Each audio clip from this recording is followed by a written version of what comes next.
Hello, hello, hello, it's Will. Welcome to From Bronze the GM in miniKanren. This is episode 4. Today is Tuesday, February 11th, 2025. Thank you for your comments in YouTube and in Slack. There is a Slack, not Slack. Discord.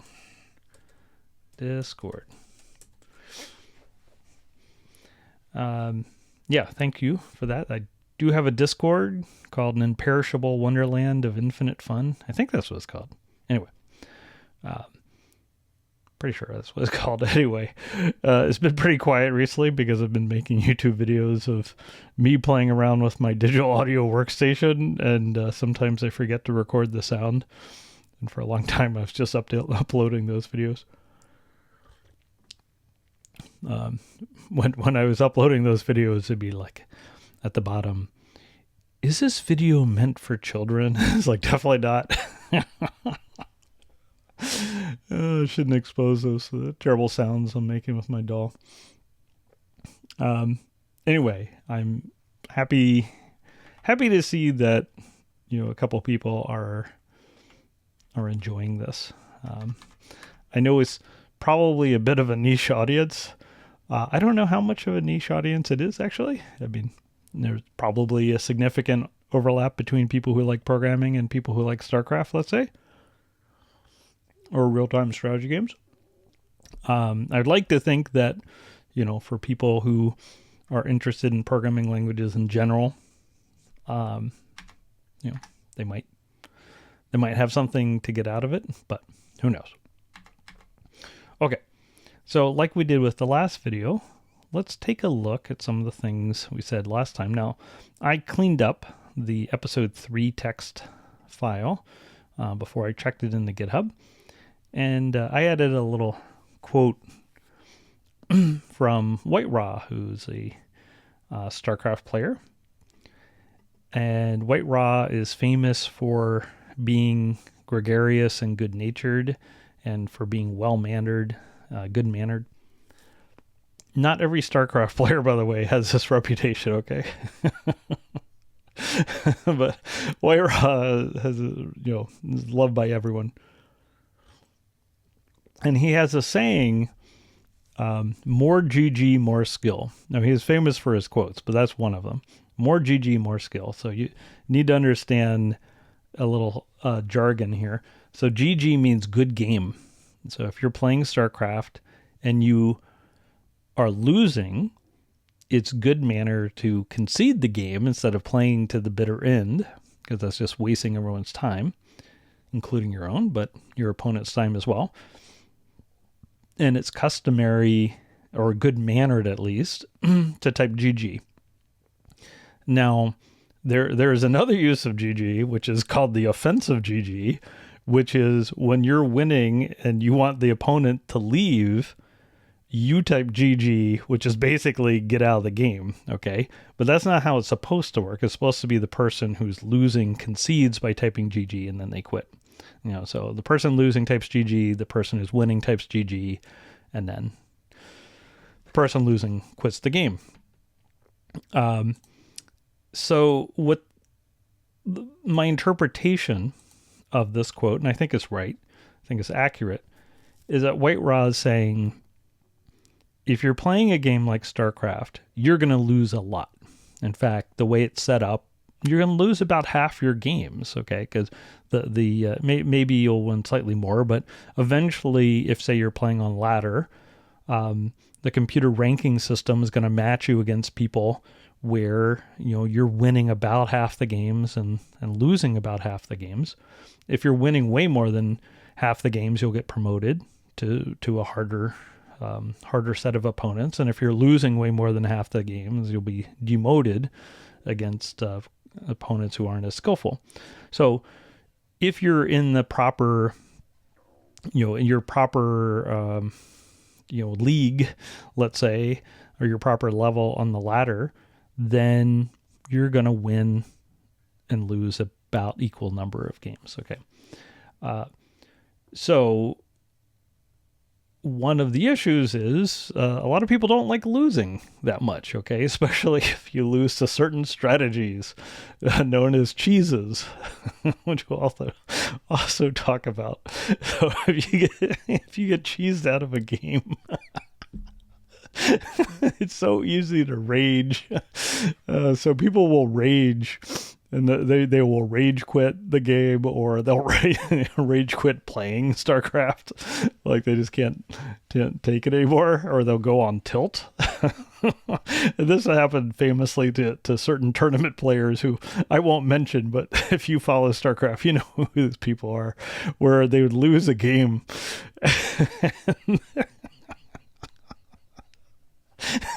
Sorry, this is so funny. They would lose a game, and they would get so tilted that if it was like the first game in a series and they lost to some cheese, that even if they were better than this other person they were playing, they would just get so angry that they couldn't think straight anymore, and they would just lose every game.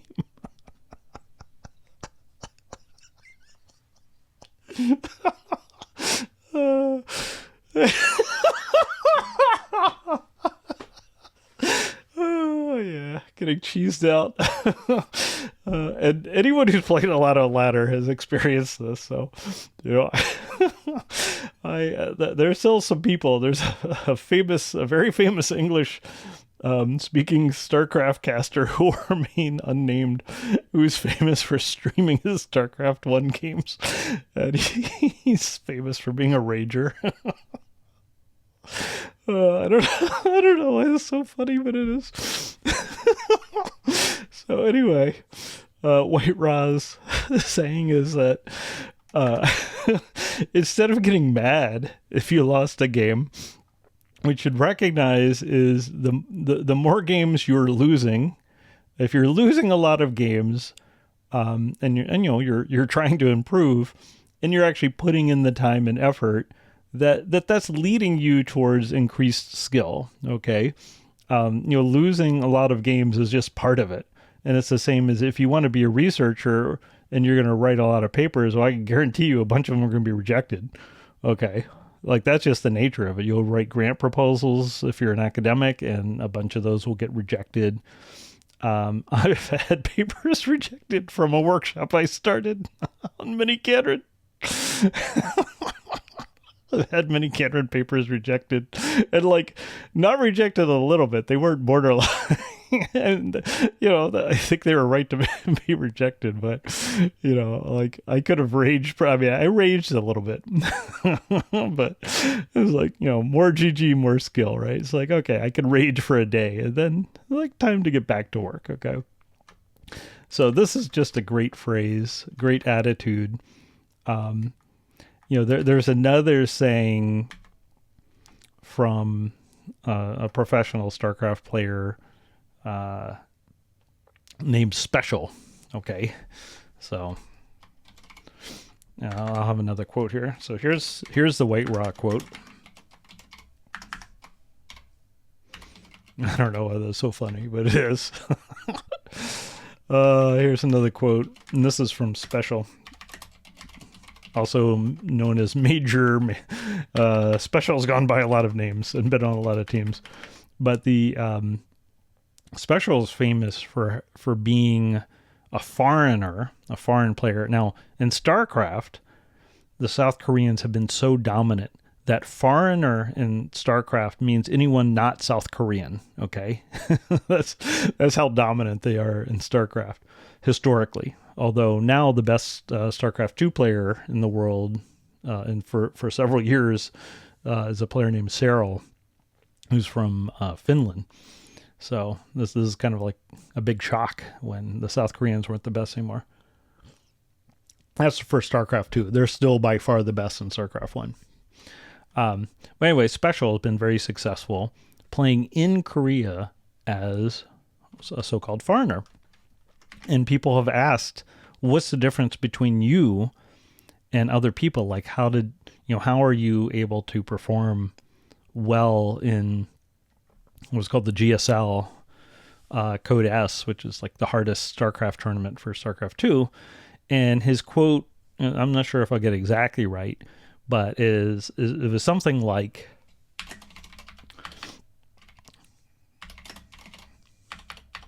I can barely type.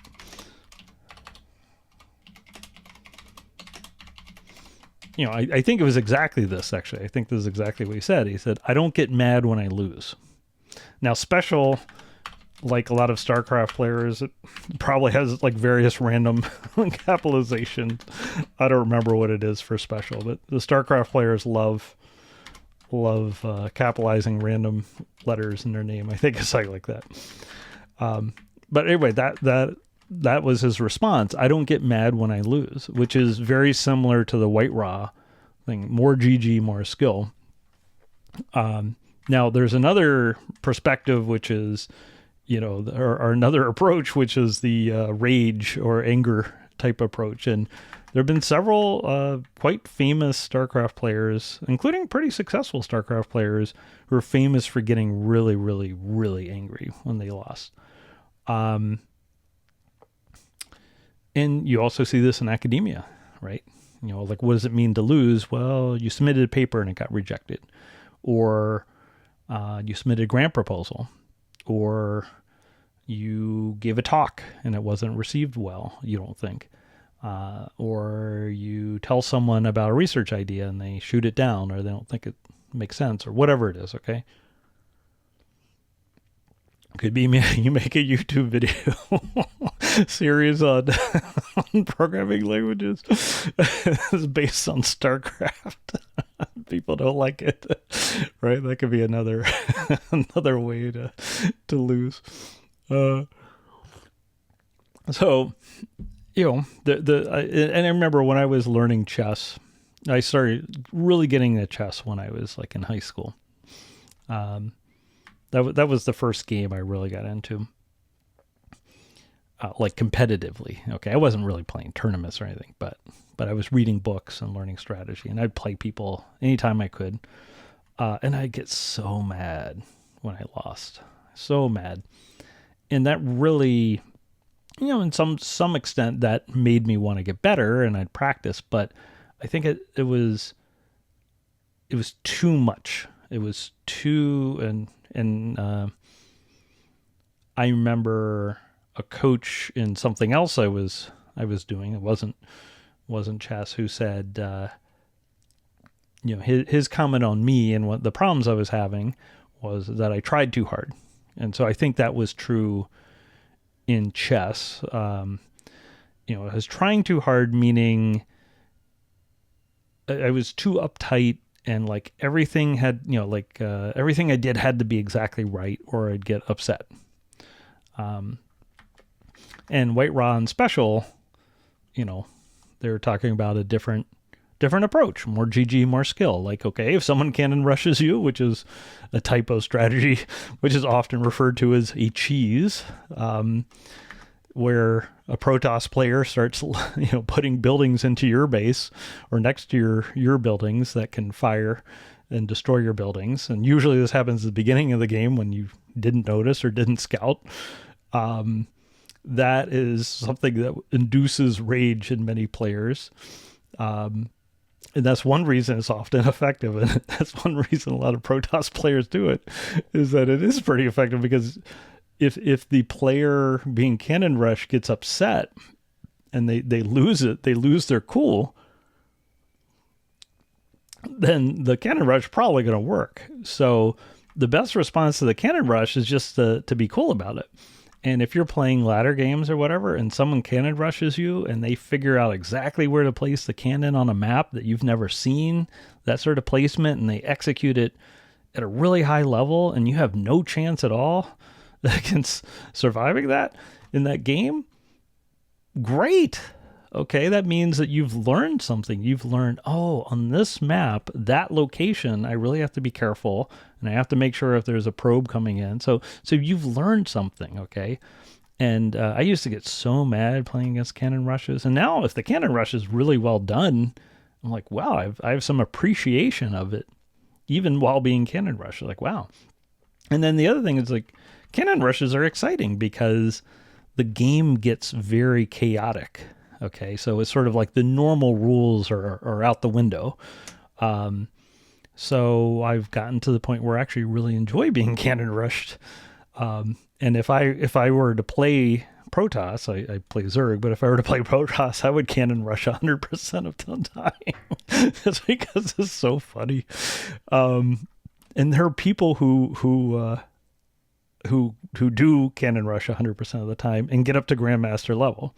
And there's one player named Florenzio, who's nicknamed the Sewer Mermaid, who cannon rushes 100% of the time.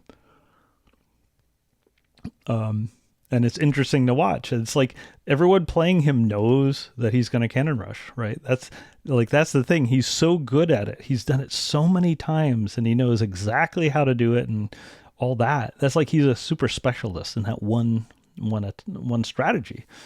Now he does evoke lots of rage, but anyway, so that's why I wanted to have that saying. More GG, more skill.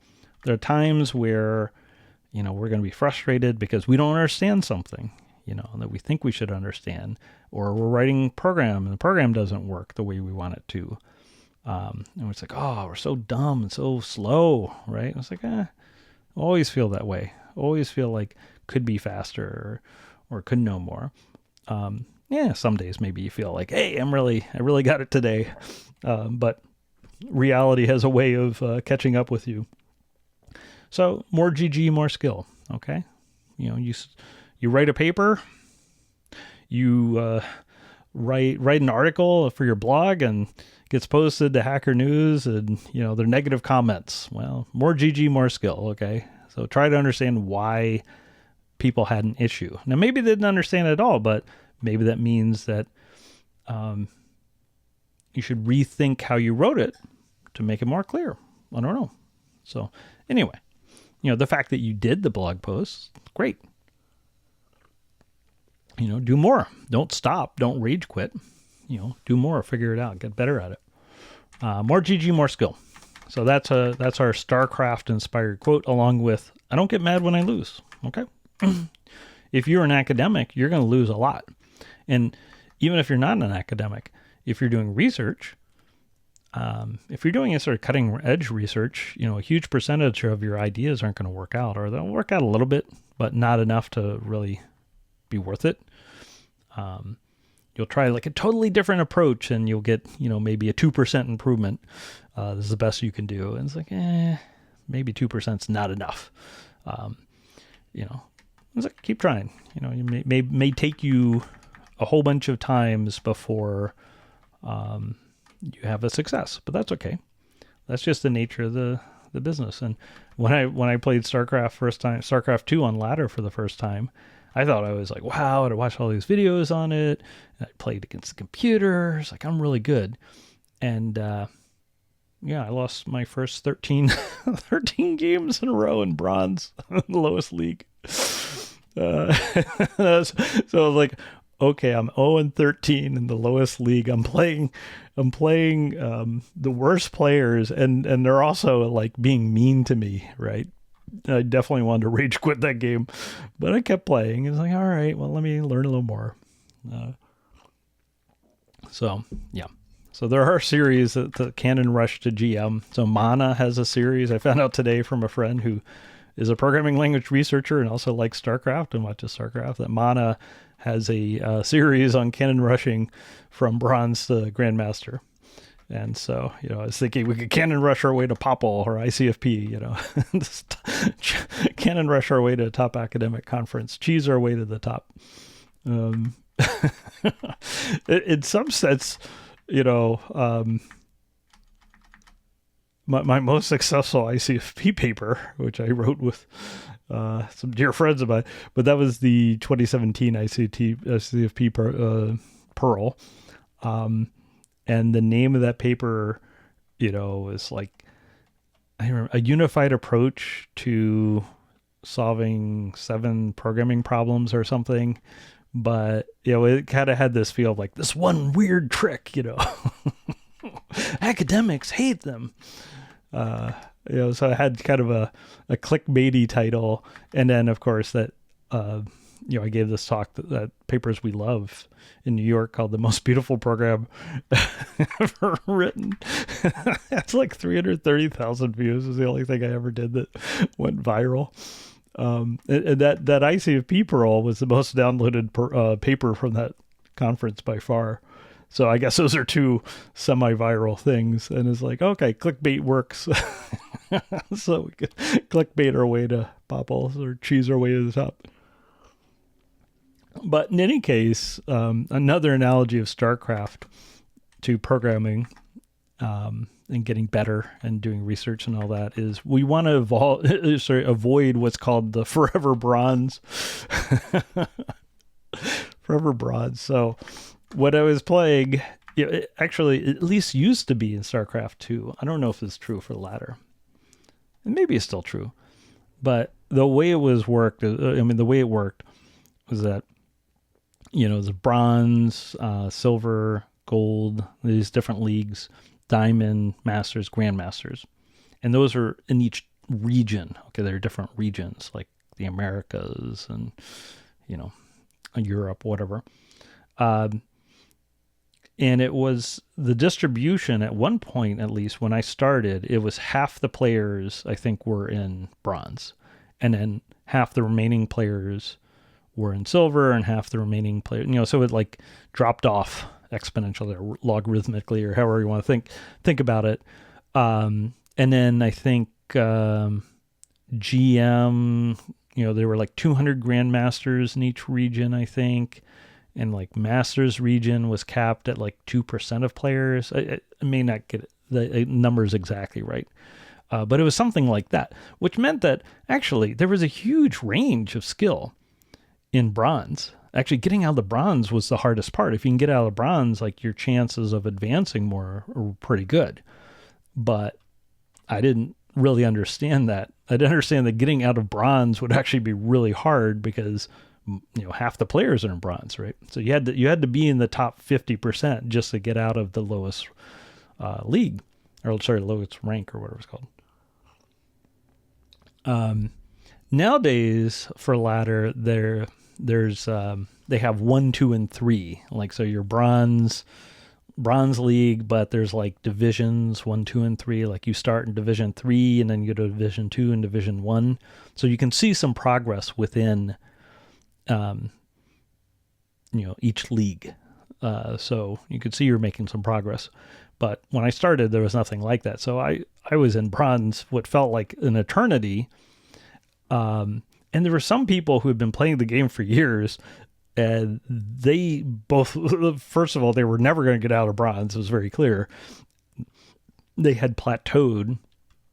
And secondly, they were extremely proud that, there was a term, in fact, there was like a term, King of Bronze. Okay.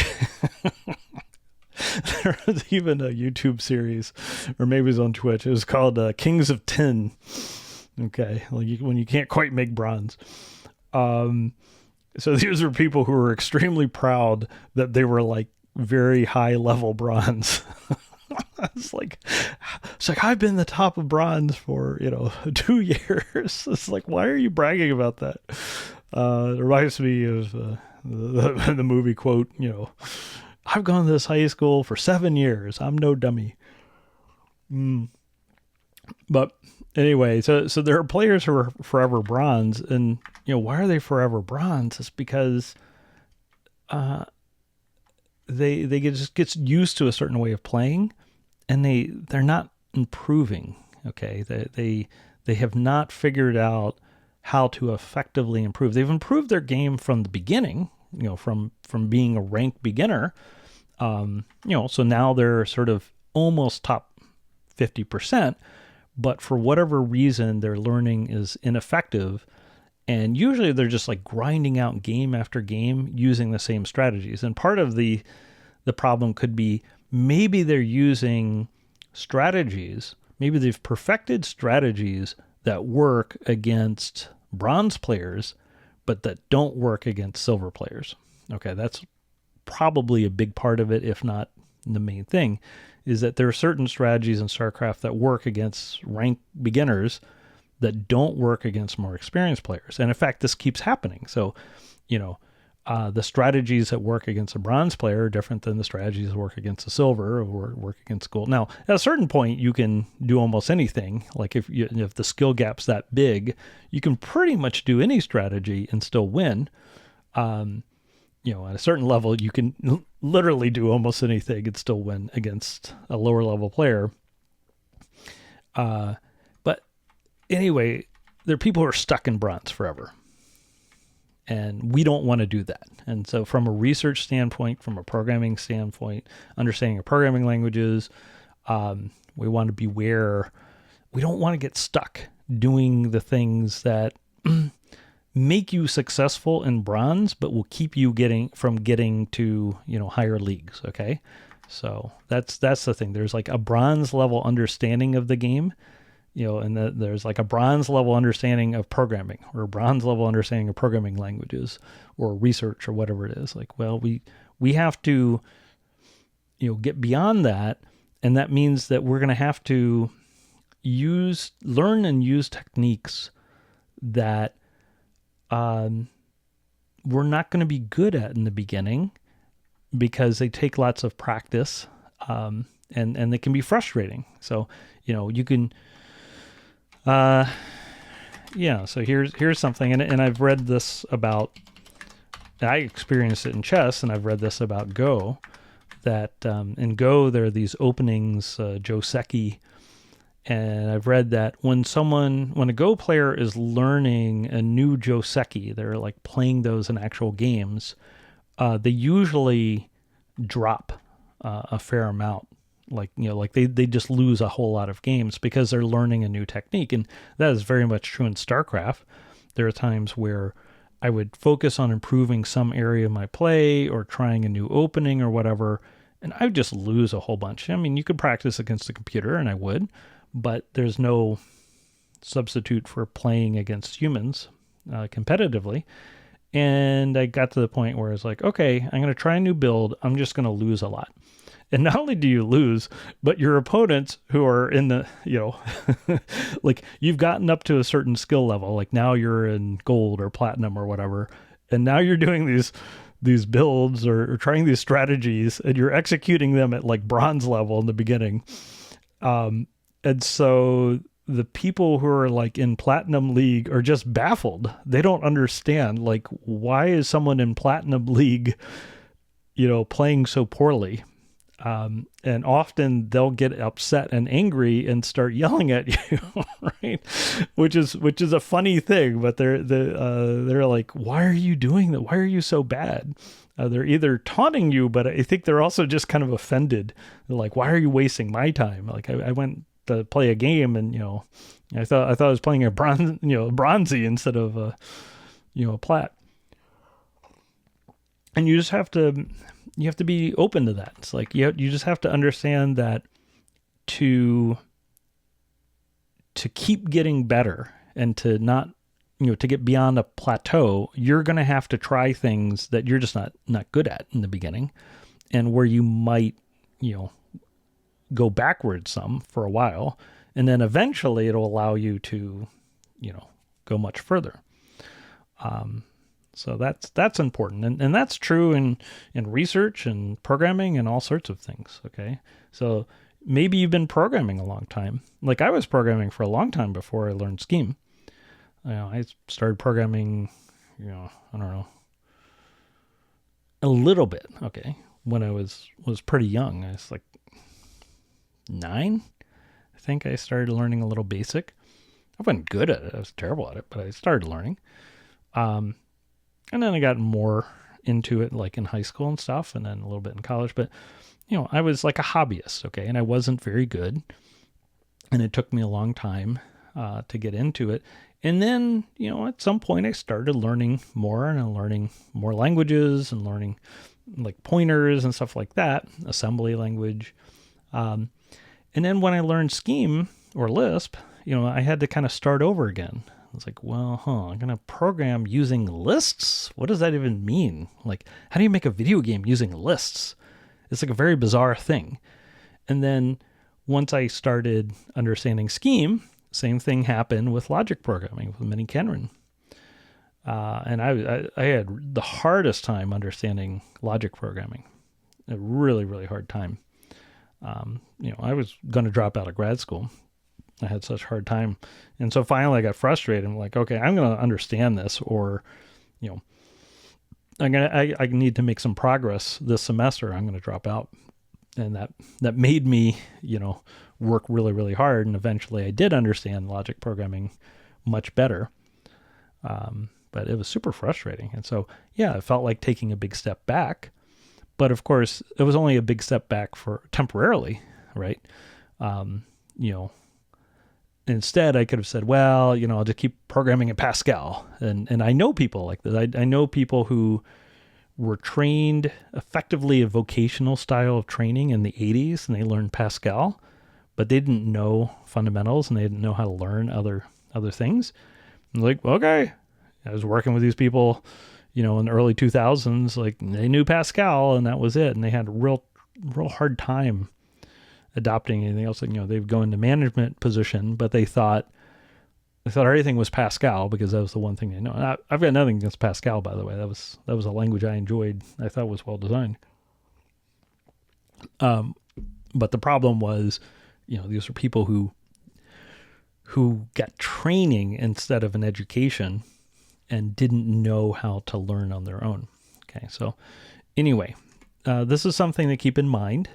When we're learning new things, we might take a step backwards. So like maybe you've been programming Java or Python or C# or something for a long time, and now you want to start using some of the things we're going to talk about, maybe, for your own research or hobbies or work or something. Don't be surprised if, it's a little tricky in the beginning, okay? And you're kind of fumbling around doing things that you already knew how to do in other languages or with other approaches. That's just part of it. It's part of it. So, we want to avoid the forever bronze mentality of, it's never okay to take a step backwards in order to take a bigger step forward. That's got to watch out for that. Couple of StarCraft terms I'll just throw in there. These are Korean terms, so I can refer to these. Okay. One thing, by the way, you'll notice by people who are good in some discipline, who've like really studied it and care about it, is a certain precision of language. Let's write this down.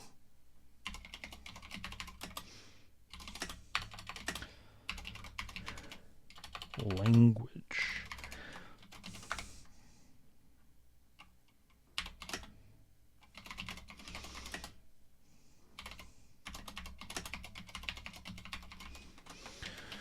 Okay.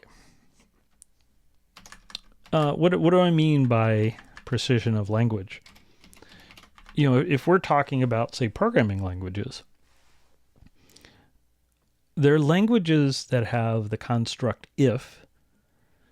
A lot of programming languages have if, or they have like if, then, else, or whatever it is. And in languages like Java, if is a statement. Okay, and we'll talk about statements later. In Scheme, if is an expression. Okay, and there's a big difference between these things. So an expression is evaluated. You evaluate an expression to get the value, and the value is usually something useful. You evaluate the expression to get the value and do something with the value. That's one of the ideas that is used a lot in functional programming. Whereas a statement, that's more coming from the imperative world where, maybe within an if, part of an if statement, for the then part, maybe we're doing things like updating the state of some variables. We're assigning to variables. We're doing mutation. We're changing the state. Or maybe we're using, the if for other types of effects like controlling a robot arm, or debiting from a bank account or something. So we're using statements and the statements are doing things, whereas expressions are being evaluated for values that we'll use. And we'll see this. We'll see this. And scheme also has, the distinction between expressions and values, expressions and statements. But if you're coming from, say, Java, or if you're coming from C, or many other languages where if is a statement, then it might take a little while for you to wrap your head around if being an expression, okay? And because both of these things are called if, it's very easy to confuse these. And one of the things that I learned from Kent Divig is that when he was teaching the honors intro class at Indiana and I was his teaching assistant, if a student said something about an if statement, Kent would always say if expression. Okay.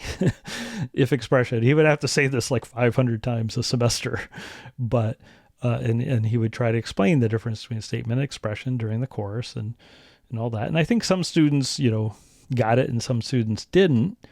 For us, we're going to have to make sure we understand the distinction between these things. And in fact, there's some languages, like I'm learning the Daphne language. In Daphne, there's both a functional part of Daphne and an imperative part of Daphne. It's like really kind of two languages in a way. And Daphne has if statements and has if expressions as both in the same language. Okay, if you're in the functional context, you use if expressions, and if you're in the imperative context, you use if statements. So it's sort of like combining the if statements of Java and the if expressions of Scheme. And if you can't keep those two ideas separate, you're going to have a lot of trouble understanding what's going on with Daphne. So we need to have a precision of language. Okay, so we need to pay attention. That's not to say that we won't ever use shorthands or things like that, but it's very important. So this is, like I said, that I was going to point out important things. Okay, so this is something that's important. Precision of languages. So when we're talking about programming languages, especially if we're trying to describe it to other language designers or for people who care about correctness or an academic audience, or if we're trying to write a specification, maybe for industry, whatever it is, we need to be able to precisely describe the language and the behavior and things like that. Okay, so precision of language is super important. I'm going to stress that over and over again. So this is one of the skills. Okay, I'll put in explanation, bang, bang. Okay, that's important. So very important. You need to know these things. So just like Vibe said, clicking on your hatchery and then pressing SD as quickly as possible when the game begins, if you're playing Zerg, to make your first drones. That's important, super important. There you go. So that's an important thing, is precision of language. And you will notice and after a while, you will very much notice if you're talking to someone, if they're precise with their language. If you're not precise with your language, what that probably means is you don't understand the difference. Okay, so that's the important thing, is that you understand the difference between an if statement and an if expression. That, conceptually there's a difference. We're not just trying to be pedantic here. It's like those are actually different things. And if you confuse them, which one does your language have, and languages like Daphne having both, the different versions act very differently. So very important, especially for communication. The worst difficulties I've seen in people communicating is when two people are using the same terms to mean different things, and they both think the other person has the same understanding. So if you're talking about an if statement and I'm talking about an if expression, all right, and we're just talking about if, but you're talking about Java in your head and I'm talking about Scheme in my head, and we think the other person is talking about what we're talking about, not only does that lead to confusion, but usually accusations of the other person acting in bad faith. Like I see arguments get to that point. So we just want to be very precise with our language. So if statement versus if expression. All right, well, so here's some terminology from StarCraft, from Korean StarCraft.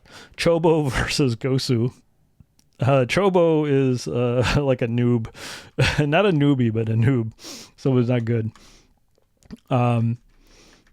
Yeah, so we don't want to be Chobo. We might start out being Chobo. We don't want to be Chobo. Chobo is like, forever bronze. Okay, so what we want to get to is Gosu. We want to use Gosu techniques and work on our techniques to become Gosu. Gosu may be related to, one of my friends pointed out that it may be related to Japanese Jozu, which is like literally high hand. So I don't know. That seems like similar idea. Day 9 likes to use the phrase Gosu times 2 for something really impressive, like or some technique you use that's really good. So we want to concentrate on techniques that allow us to, that they're Gosu techniques, okay, not Chobo techniques. And we don't want to rage quit, okay? So, even when we're frustrated, even when it feels like maybe we're taking a step back because we're trying our Gosu techniques, but we're at a Chobo level of executing those techniques. Okay, keep going. More GG, more skill, okay? Just remember White Ra's saying when we're frustrated. Another analogy with StarCraft is, which I've already mentioned, is Day 9 has this theory of StarCraft being made of a bunch of mini games. You can think of it that way. So there's a mini game, which is how do you lay out your buildings? There's a mini game, which is, how do you manipulate your workers to gain slight advantages on how many minerals you mine per minute, like, which mineral patches should the workers be assigned to and things like that.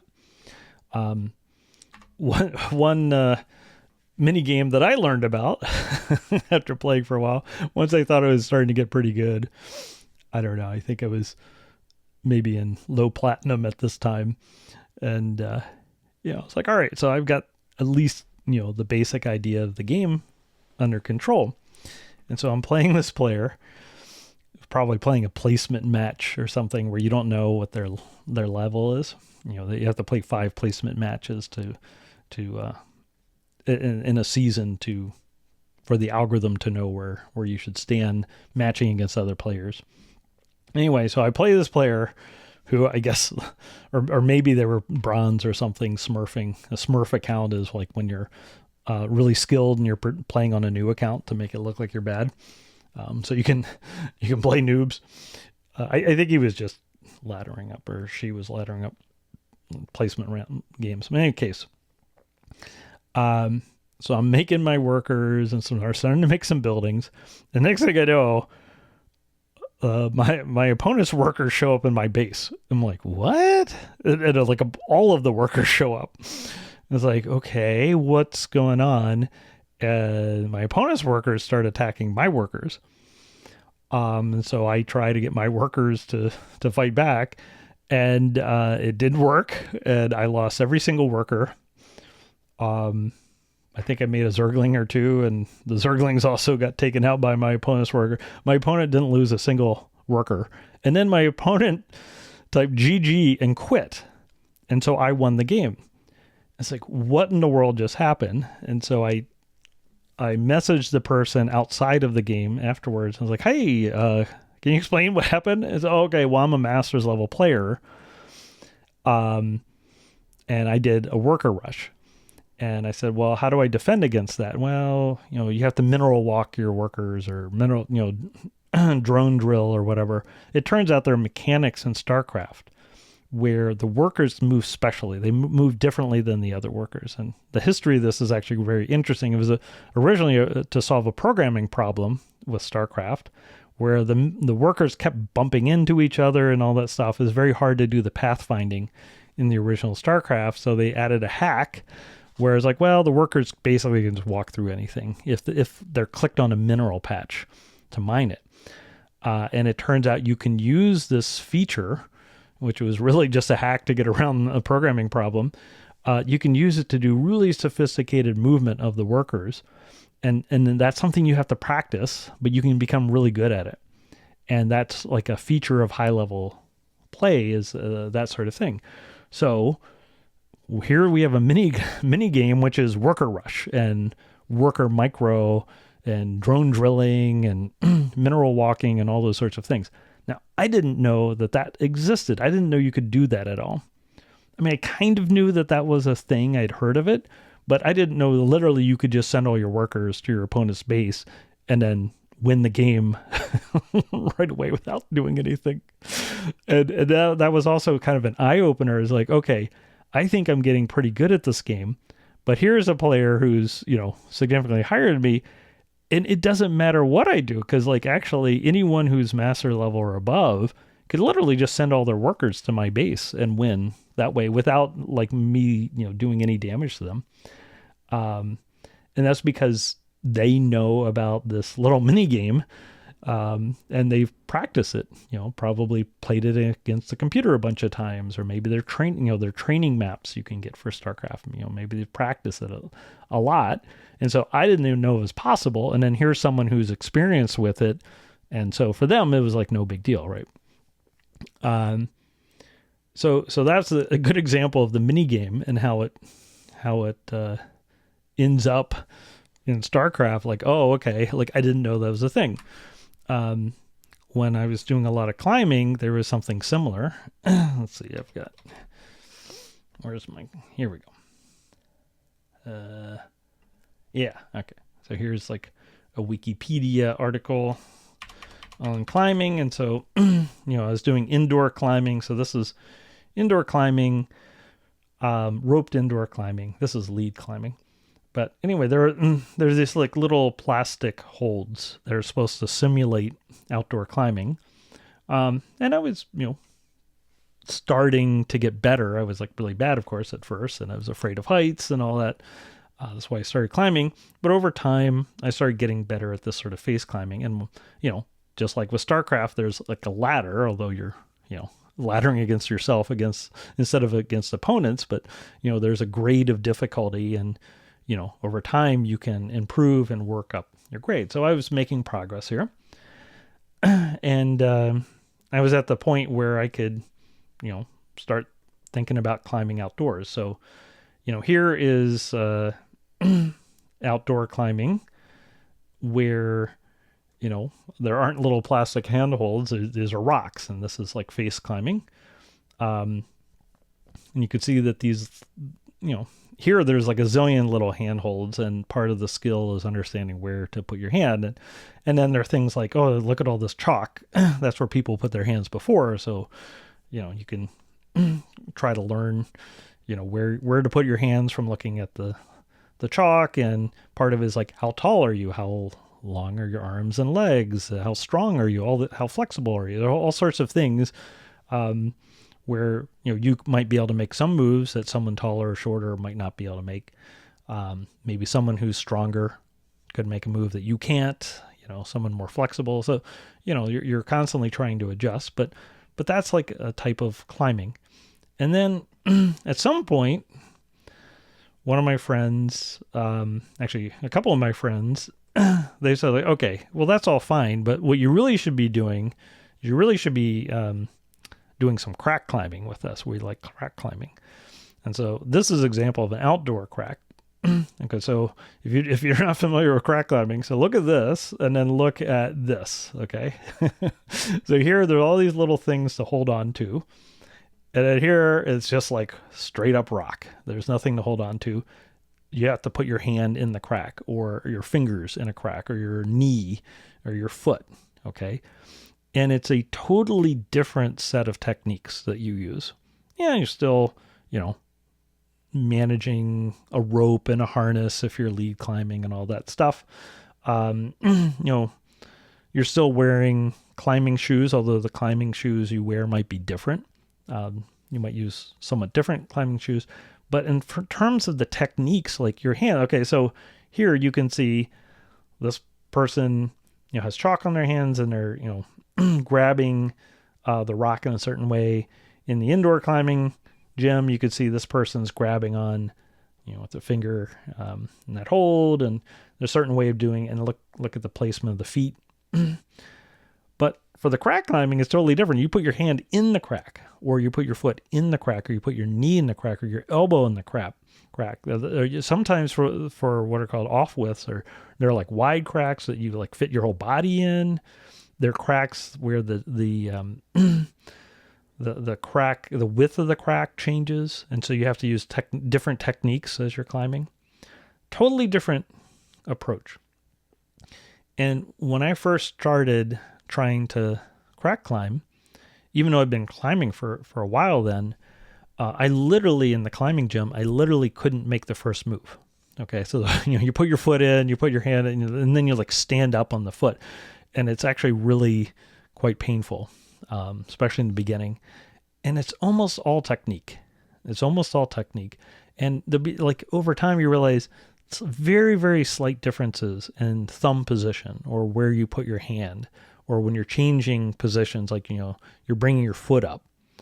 These tiny, tiny little changes in position are the difference between you falling out of the crack and being able to climb it without any problem quite securely. But you have to, learn it, and then you have to, practice it and get a feel for it. So after a while, after weeks and weeks of trying and failing on the first move, I was able to, make the first move and the second move. And then eventually I was able to climb the whole thing. And then eventually I got to the point where I could climb the crack multiple times in the gym, and then go outside and climb a crack in the wild at the Red River Gorge in Kentucky. And I went climbing with a friend.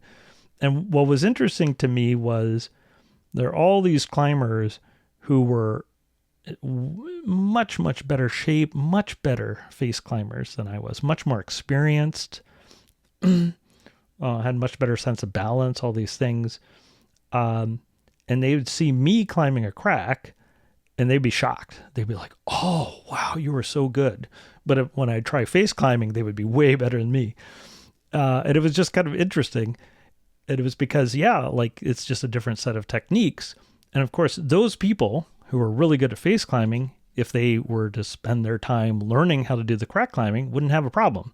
But the crack climbing was like its own mini game. In fact, even breaking it down more, there's like finger crack climbing, there's off width climbing, there's like a whole bunch of different types of crack climbing, and each one demands its own set of techniques.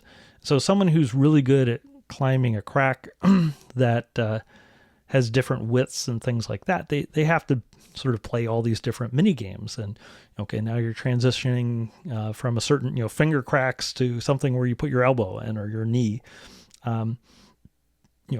All of those things require different set of skills. And so that's like kind of the mini game. And it's no different with programming. Okay, so no different in programming. That there are things like regular expressions and state machines and finite state automata and the Chomsky hierarchy and context-free grammars and all these things that you can take courses on, you can get books on, and you could practice. And the regular expression, crossword puzzles that you might see posted to Hacker News and things like that. And I got into the Perl language at one point before I got into Lisp, and I was really interested in regular expressions, and I loved like automata theory and all that. So I spent a lot of time writing regular expressions, and also just for fun, like the puzzle aspect. They're kind of like little puzzles, and learning about state machines. And I just like loved that stuff. I thought it was really cool. In fact, I overdid it because I was using, like a lot of Perl programmers, I was using regular expressions for things that probably should have been using other techniques for. But because of that, I got a lot of experience writing regular expressions. Now, Perl regular expressions aren't technically regular expressions; they're more powerful. But I, had a lot of experience with it. And then when I worked at a startup company, they had an assignment that they had given the last two people who had joined that company, which was Like, here's a problem where you had to like parse a string. Um, and so they gave me the code. They said, well, we had hired 2 people. They work at the company, and we gave them this kind of warm up exercise until we could get them all set, and before payroll came in, and while they're learning the tech stack, we gave them this thing to work on. And so in Java, they were parsing this little bit of string. And here's the code. So each one worked on the problem for a week. So you're getting the code from the second week, I guess, from the second person.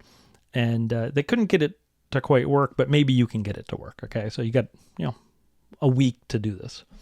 So I looked at the code, and it was pages of Java code, and it was like nested for loops and if statements inside the for loops, and mutation of global variables and all that stuff.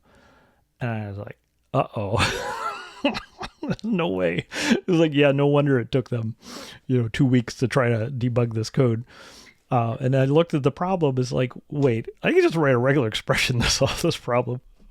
Right? Because like in Perl, you just like, it'd be like one line of code. So I found a Java library for regular expressions, and then this was before lunch, so it was like lunchtime. I went to lunch, I took a napkin, I wrote down 2 regular expressions, or 2 things to parse, came back, downloaded the library, and because it's Java, you have to write 5 lines of code setting everything up or whatever. And then I typed in the 2 regular expressions, and it worked the first time.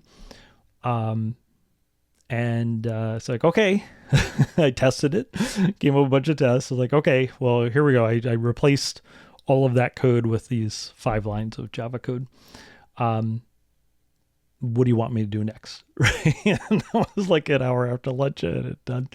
And they were like, what? You finished it? And it was like, I was surprised, and they were surprised, but we were surprised maybe for different reasons, right? I'm like, wait, these people have computer science degrees, okay? Why didn't they recognize that could have been solved with a regular expression? And the people at the company were like, well, that's weird. How do I think about that? Like, was the problem really easy? Were the employees like just kind of goofing off, or what's going on? They were just like baffled. It's like, oh, okay, well, I guess we gotta give you some more work. And it's like, well, how to think about that, right? So people talk on social media a lot about like 10x developers, and then there are all these fights about, well, it doesn't exist, or it does exist, or whatever. And I think that's like a weird thing to talk about in a way. I don't know what a 10x developer is, but I do believe that, if you think about this like mini game theory, and you think about something like crack climbing, like, well, what would happen if one of the people who are really good at face climbing in terrific shape, tried to climb this crack? Okay. I could tell you what's going to happen. Like, they're not going to do very well, because it requires a totally different set of techniques. Like, maybe someone really good would be able to do it, but it'd be really hard. It'd be really, really hard for them. Whereas for someone who climbed cracks all the time, even if they were, much older and not nearly as in good shape and all this stuff, they might have no problem at all climbing it, because they, that's what they do, right? So, that's how I feel about these things, like the mini games. And so I just happened to be someone who liked regular expressions, because I liked the puzzles and I liked Perl, and I had written, hundreds of regular expressions at that point in time. And so I immediately recognized this is a problem I can use a regular expression on. Whereas the other 2 developers, I think they must have heard of regular expressions or state machines or whatever. I could also have solved it with state machine. Regular expressions and state machines are related, okay? But I could have sort of explicitly represented a state machine and done it that way. But the thing was, and I've seen this many times with people who graduate with computer science degrees, or senior students or whatever, It's like, well, maybe they took a course on formal languages and automata, maybe, or maybe they didn't. And maybe there was like one homework assignment where they had to do something with like a few regular expressions or something with a state machine. And maybe they did that homework. Maybe they did it honestly, but then, they forgot about it, right? And they went on to other things, and now they're out in industry and maybe working, they may have worked for a few years at other companies, or maybe they're straight out of school. But in any case, that's not something relevant to them anymore, and they're not using it anymore and not thinking about it. So they haven't internalized it. And even if they knew that the technique, say they knew that regular expressions would be applicable, they might not have the confidence that they could write one or write it correctly. Whereas they were very comfortable with like for loops and if statements and, changing the state of a variable. Okay, those are things like everyone learns.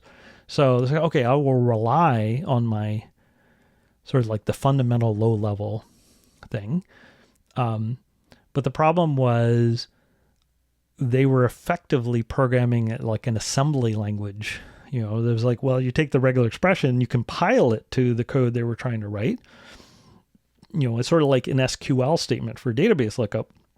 It'd be the equivalent if they didn't know SQL or databases or tables or anything, and they decided, well, okay, I will write everything in assembly language and solve the problem. It's like, well, you could do that, or you could write a 3-line SQL statement, right? So, and the 3-line SQL statement is going to be way easier to debug, and it's like, compresses the information much more. And also regex can be very hard to read. So, you could try doing it other ways, but the point is, that compression, comes with some benefits. Like I could literally write a 1-line regex that solved the problem if you had a regex engine. So, that was very interesting to me. So, and I've seen this many times, both in industry and also in research and with students, undergrads, that, it's not like how do you actually do one of these mini games, right? Like how do you become good at a mini game, or what has to happen? Okay. So first of all, like for the regex thing, you had to know the technique existed, right? You had to know regular expressions exist. You're not going to invent that on your own, probably. It's like, okay, I'll invent the theory of regular expressions or regular languages or whatever. It's like, no, you're probably not. Okay, not on the job. That's stuff that took people a long time to figure out. So you have to know the technique exists. You have to recognize the technique is applicable to the problem you're solving. This is really hard. I think this is a big one where, if you did a problem or two for homework in some course a couple years ago, that's a totally different thing than recognizing in a problem you're working on in some totally different context, that technique is actually applicable. And I think this is tricky. And if you haven't used that technique over and over again in different contexts, it's really hard to recognize the opportunity to use that technique in a new one. I saw this with program transformations. Indiana, we'd teach students how to use program transformations, but the tricky part was even the students who knew how to do the program transformations, many of those students wouldn't have recognized in a different context that they could have used that program transformation. And we tried experiments with this and with exercises like, oh, here's a different sort of problem to solve. You could still use that program transformation, and most of the students, even the ones who could do the transformation, wouldn't recognize that the transformation would be applicable. So that's really hard. This is maybe the hardest part of it. Okay, I'll put 2 exclamation points there. Also, these are things that are important or hard, or really we need to pay attention to. So, this is why I like the minigame theory. It's like, okay, well, regex and state machines and all that, those are very powerful ideas. Formal languages and automata, those are very powerful techniques. Those are like Gosu level techniques if you're solving problems for which they're applicable. And you don't want to have to reinvent all those. and you want to be able to bring your Gosu techniques, not your Chobo techniques, when it comes down to one of these problems. Okay, so I think when people are talking about like 10x developers and whether they exist or not, that I don't really understand what people mean in a sense, but I think at some level, there's a recognition that there are people who can solve problems in a tenth the time in some cases. Okay. And that's like the minigame thing, right? That's like the face climbing versus crack climbing. If you have someone who's specialized in crack climbing, yeah, they're going to be able to do that. Whereas someone who does face climbing may not even be able to literally make the first move. And so, it's not even about being 10 times faster or better or whatever that means. It's often the difference between being able to do it at all and being able to do it easily.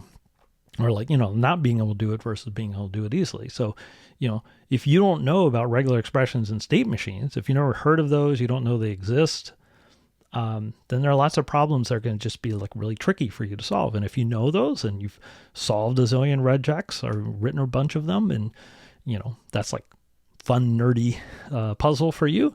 And then, you're probably much more likely to recognize that you could solve this problem with a regex, and then no problem. So that, I think, is really about these, not just knowing a technique exists, but you have to recognize the technique is applicable, which I think is probably the hardest part. And then, you need to know how to use the technique, or how to use and apply the technique. Okay. So that's another thing that, I never talked to those programmers. I'm not sure why they didn't do this. I think they probably didn't recognize, but I also noticed that for a lot of the people, they didn't feel comfortable using some of the things they learned in school. Like recursion was another one, same thing. They knew about recursion and they had done some homework with recursion, but they couldn't use it in the wild, and they were intimidated by recursion. They didn't see recursion as their friend or something helpful. They saw it as like this enemy, this like tricky thing that, failed them on a test or something. And it was the same with things like regex and state machines and program invariants and all sorts of other things. Like these were scary things to be avoided rather than really powerful, useful Gosu level techniques that could be applied to certain problems to make a problem that would otherwise be hard or even intractable, tractable and maybe even easy. And it's like, I guess for me, the interesting thing was for that problem where it was like literally pages of Java code with nested for loops and ifs and variable mutation. I don't think I could have done any better debugging it than they would have. Okay. It's not like, they were just, they were relying on their ability to keep a zillion little fiddly details in their head at once, and neither of them could do it. I don't think I could have done it either. Maybe I could have been more disciplined somehow or developed a technique. But it's like, well, that's a Chobo technique in this problem space. For the problem we're trying to solve, let's use a Gosu technique. And, maybe there's a Gosu times 2 technique that I could have used, but the Gosu technique turned out to be fine. And that code was used in production for years without ever finding a problem in it. Okay, and why? Was it because I was smarter? No, it had nothing to do with it. It was because I knew a Gosu technique and someone else was using a Chobo technique for that problem. There you go. And because I'd written a zillion regular expressions because I liked Perl. That was all it was to it. And then there's another level, which is another thing, which is knowing when the technique isn't, applicable and knowing alternatives. So that was part of my problem. My problem was, I think by that point I'd been cured by it. But once I learned about Perl and regular expressions, my view was like, everything is a regular expression. Actually, I hadn't been cured by it. It took a while for me to be cured about it. So like, oh, wow, I got this awesome hammer, and I can solve every problem because the regex in Perl are more powerful than regular. So you can do an awful lot with Perl regex, and I did an awful lot, and many of those things I shouldn't have done. I should have been using context-free grammars or other things. So that was an example where I was falling down. But in none of those problems I was solving with regex would have been appropriate to just do pages and pages of Java code with nested loops and if global variable mutation, So I knew a Gosu technique, but it wasn't Gosu times 2. Gosu times 2 would have been recognizing that some of these problems, could have used context-free grammars, for example. So anyway, that's the mini game theory. And another example from games is chess. Okay, so there's this famous study. Now, I will say I think we have to be very careful when we talk about studies and the literature and things like that, because certainly in areas like psychology, for example, it's now known a lot of the studies aren't reproducible. And in biology, it turns out that a lot of the research has, some pretty serious flaws, including, collusion level, subterfuge and cheating and misrepresentation of results and things like that. I don't know if you've seen any of this in the news recently, but it's pretty bad. Anyway, there is a study that claims, and I believe this is true. Okay, so I don't know if it's been replicated, but it definitely matches my own experience. The study was taking experienced chess players, like strong chess players. I don't know if it's master's level or expert level, whatever, and beginners. Or people who, I don't even know if they knew the rules, but certainly they were not expert chess players. And the experiment was to set up chess boards in different positions. And there was sort of 2 types of positions. Either the pieces, is that the regular pieces for the chess pieces, but to set them up in random positions on the board, or to set up the chess pieces in positions from actual games, like, games that experts would play. And the supposed result of this study, is worth looking up, was that a chess expert could glance at a board, for like a second or two, from a board that was in a real position from a real game, and then set that up from memory. Like, look at the board for a second or two and then be able to, reproduce it. Whereas the beginner couldn't do that. However, the more interesting part was that if you randomize the pieces, okay, so the position of those pieces had nothing to do with how they would appear in a real game, that the chess experts didn't do any better than, the beginners. That these people who were Gosu had suddenly been reduced to Chobo. And so there was like this mini game that was based on pattern recognition.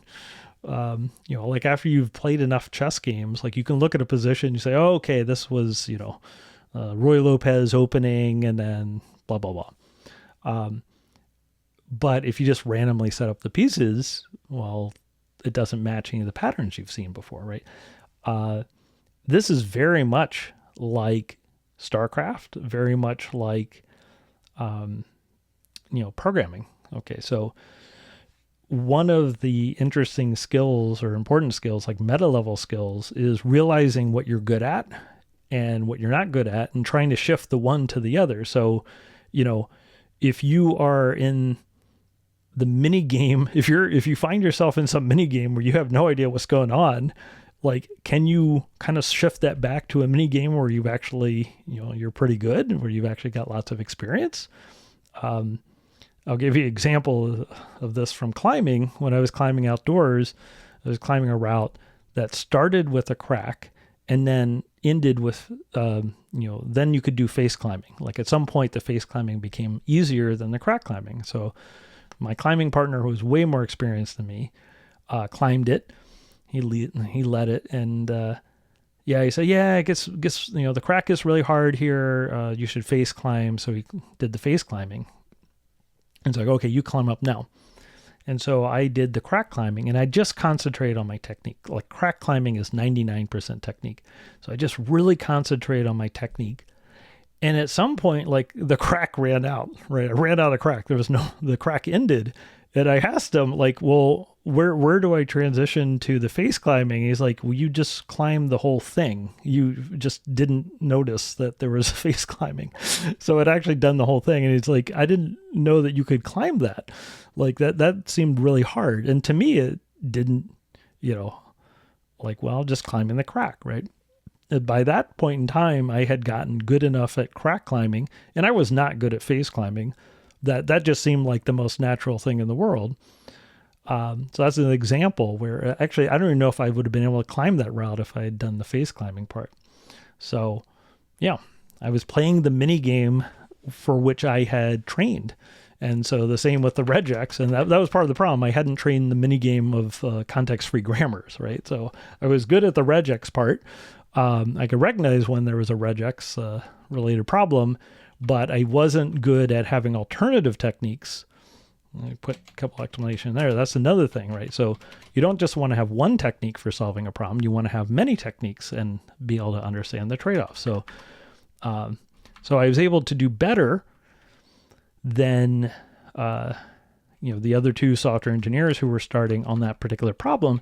But there were other cases where I kind of got into trouble because I was, doing some log-related coding, and there were certain cases where it started getting really tricky. Or for another job I worked at, there was some XML-related things, and I was like, "Oh, use Perl regex everywhere for XML."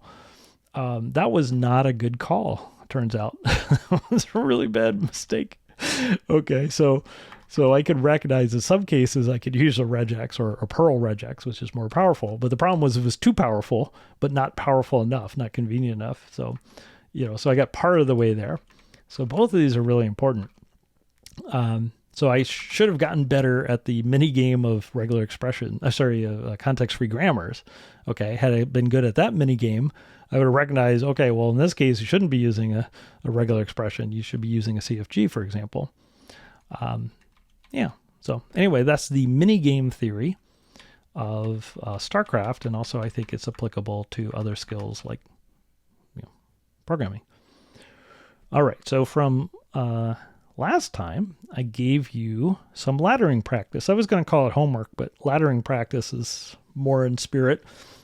And the laddering practice was read at least 3 abstracts from each of POPL 1, 2, 3, and 4. So that's 12 abstracts. Now, abstracts are like a paragraph, okay? You can read 12 paragraphs. Okay, so maybe you don't do all of them, all right? Do some of them. Read at least one, at least one abstract from one of them, okay? You can at least do that.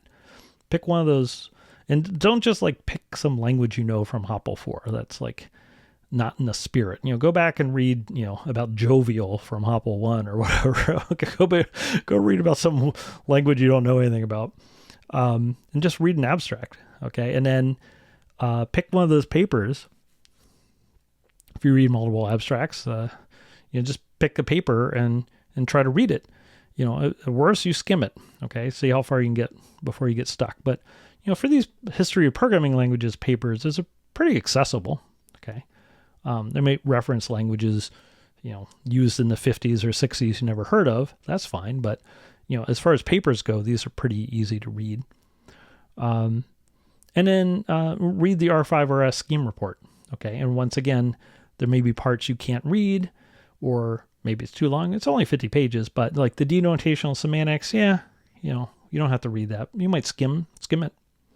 You don't have to read the whole report, but it's good to get started. Okay, so these are the sorts of laddering practice things that we want to get used to from a research standpoint.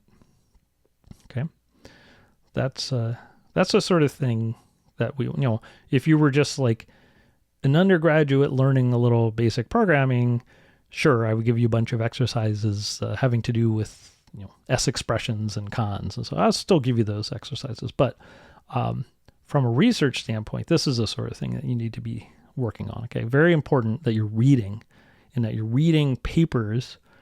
And if you want to know about programming languages, you should be reading papers by people who designed languages and analyze languages. Okay, that's really important. How are you going to design languages yourself or analyze languages if you don't learn about, if you don't learn from what people have done in the past? So you want to learn about why people design languages that way. Very important. And reading the scheme report. So here's another thing that's really important. Okay, what's important? Anytime we've got 2 exclamation points, that's important.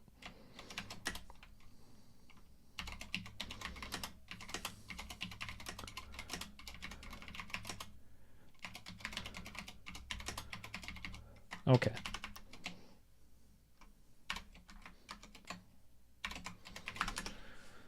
I think it's extremely important that you learn at least one programming language extremely well, inside and out. Okay. Now, some languages are really big, or maybe the standard library is big. Okay, so maybe you don't know every single part of all that, but the core of the language, know it inside and out. Have read the specification, have read the tutorials, played around with lots and lots of examples, and tried to find out corner cases, and discussed the language with people, read discussions, read complaints about the language, read rebuttals to the complaints about the language, all that. It doesn't really matter which language you know. But of course, if you want to do something like functional programming or constraint logic programming, at least one language you should know well should be one of those types of languages. So for us, for the purposes of our series, that language is going to be Scheme to begin with. And then the other language we want to learn really well is miniKanren. Now, fortunately, miniKanren is a tiny language. miniKanren is it's actually more about maybe understanding implementation, or how to use this tiny language effectively, or how it could be improved, or how it, compares to existing constraint logic programming languages that came before, or whatever. That's where we're getting into research. But for Scheme, which is going to be the host language in which we implement miniKanren, we just want to know that language, the core parts of it, really, really well. We need to know what the evaluation rules are for the language. We need to be able to look at an expression and understand what that expression is going to do when we evaluate it. All those sorts of things, like every nut and bolt about it, in terms of semantics. We may not know everything about how it's implemented, okay, but we should know from the specification what the behavior should be. That's really, really important, critically important. Another aspect of this is related, and I'll credit this to Michael Ballantyne. I agree with him. I apologize for being so poor at typing.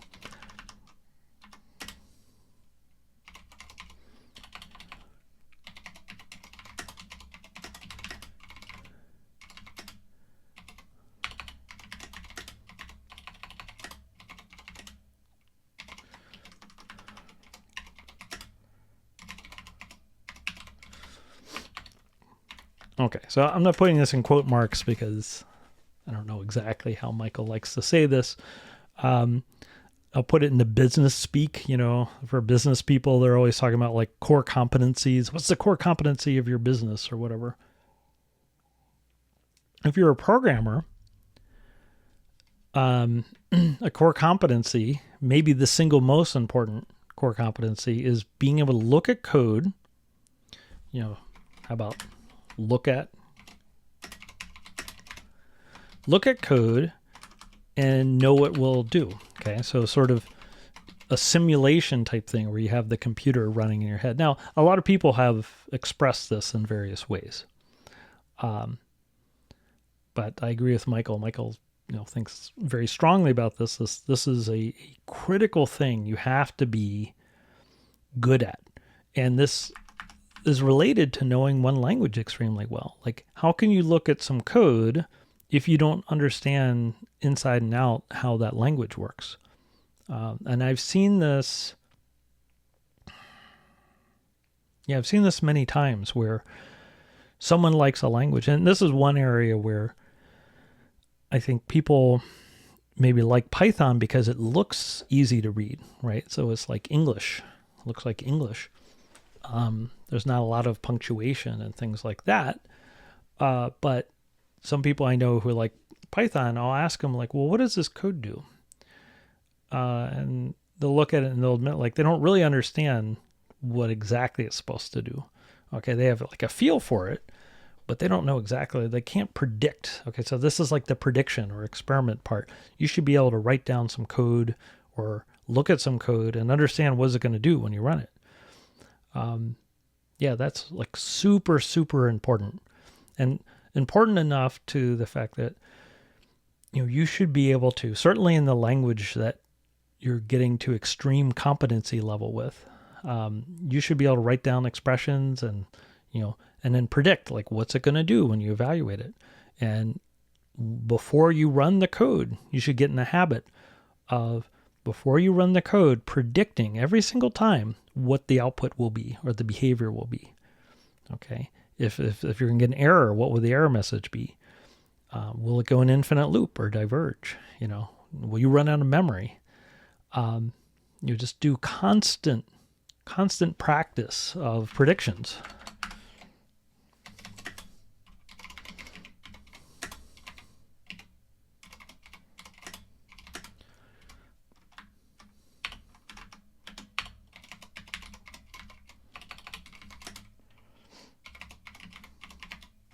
Okay. And then another practice that's super important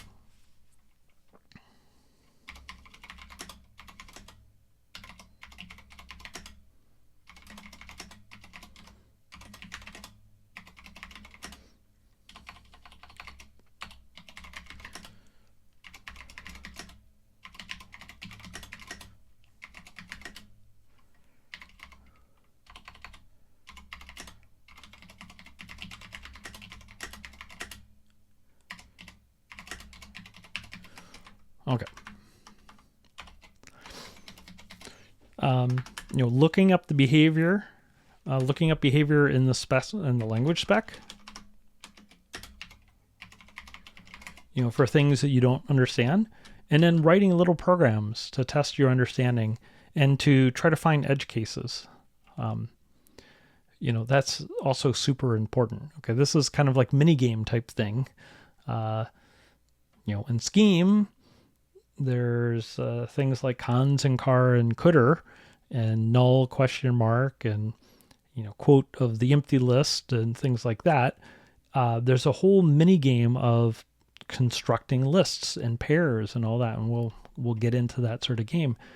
And there's also a mini game of here is like different ways of constructing a list. Okay, there turns out there's more than one way of doing it, and understanding the difference between a proper list and an improper list, and then doing things like writing down a box and pointer notation equivalent of some sort of pair structure, understanding, pair structures that have self-references. They have like, loop from a pair back to itself, like a pointer back to itself.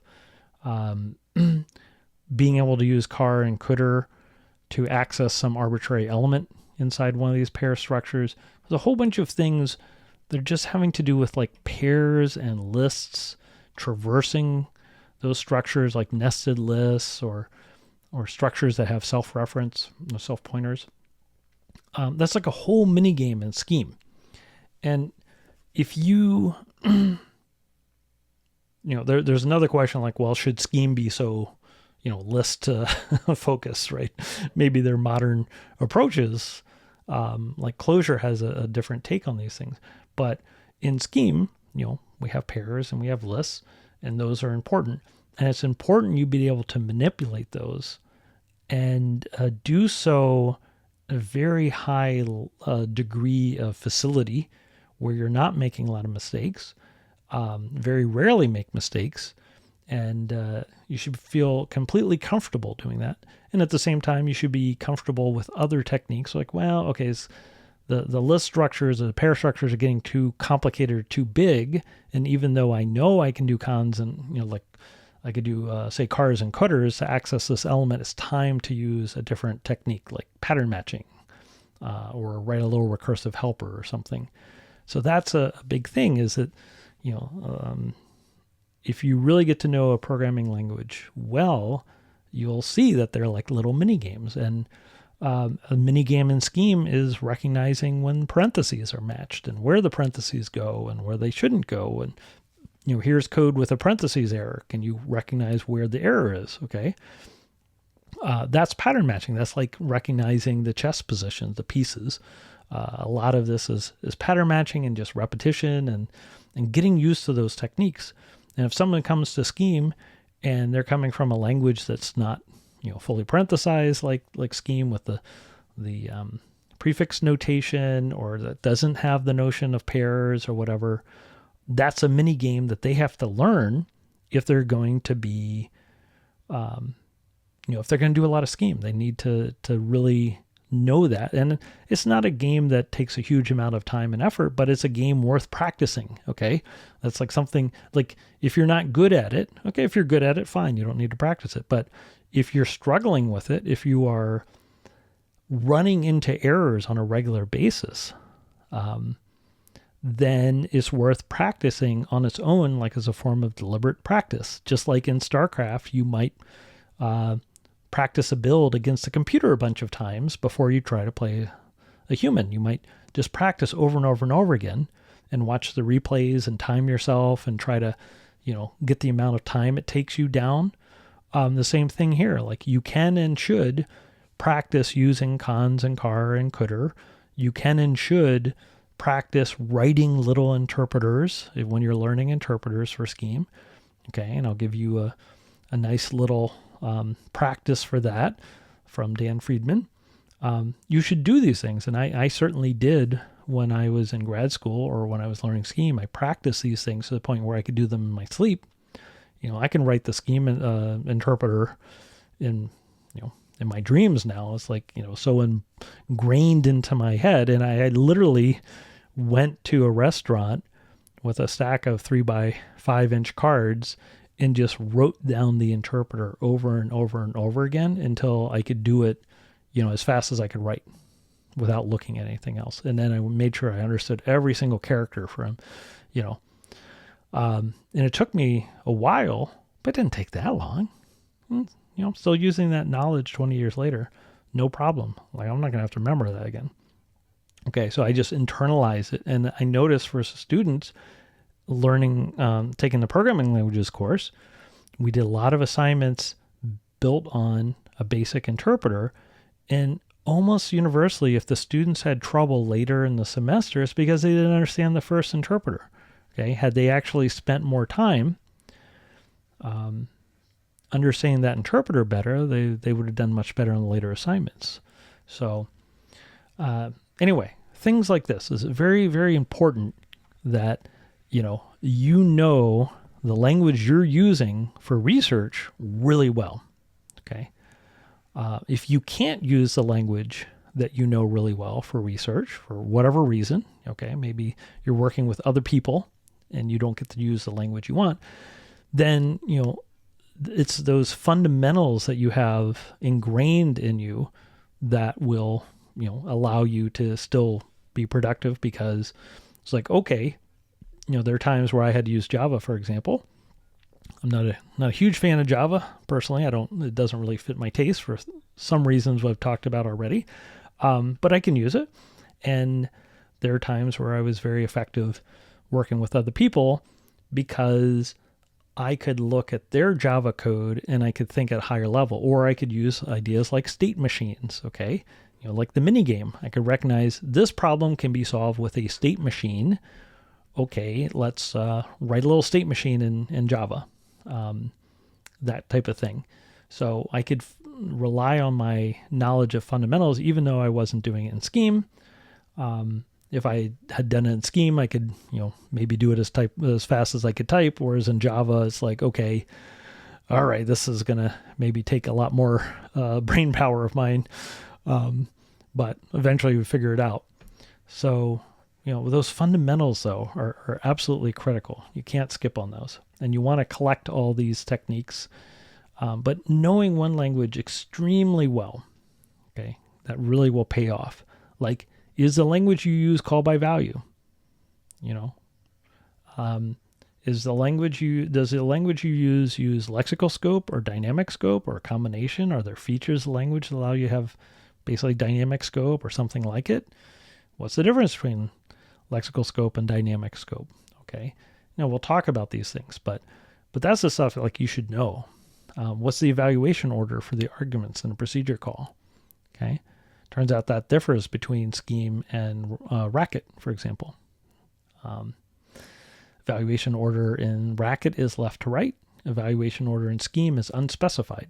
So racket's left to right ordering is consistent with schemes, but if you write a program in racket, assuming left to right evaluation order, and that program was to be run in scheme, the scheme implementation, instead of going left to right, could use right to left, or some ordering, some other weird ordering. Right to left is a fine ordering actually in some cases, but it could, theoretically, they just pick one of the arguments in the middle to evaluate first. Okay, that would be consistent with the scheme specification. That would be compliant. So those are the sorts of things that's important to understand in the language you're going to be using for research. You need to know that stuff inside and out. Very important. That's why we need to know how to do things like lookup, or look up things in the specification for a language and write these little programs all the time. Okay, so it's like a constant practice. These are things we have to keep doing in order to know our language extremely well. That core competency to look at code and know what it will do. Really, really important. Okay, and predicting behavior. Okay, so that's important. Now, speaking of looking at report and getting to know our language inside and out, I had started a YouTube series on this channel called the R6RS Scheme Report Training Arc, and then I started calling the subtitle "The Most Boring Videos Ever Made" series, and here's a link to it. And I think, let's see, do I have? Yeah, here we go. Here's one of them. You can see here the playlist. So I got a bunch of those. And I call them the most boring videos ever written, ever made, because truth in advertising. Okay. So the idea was I was just going through the R6RS report line by line, word by word, and then giving commentary on the report. Now, I made a number of these videos, and then I kind of ran out of steam. I stopped making videos for a while. So I made 12 of these. Okay. I got up to page 8 or something. So I hope that I'll be able to continue making these videos. But, when I was going through the report, I would say, okay, here's a description saying, let me write a little program and try it out. And also I would try to do like an adversarial mini game where, okay, here's what the report says, and I'd say I'm using Shea scheme, or I'm using, some other scheme that's supposedly R6 compliant.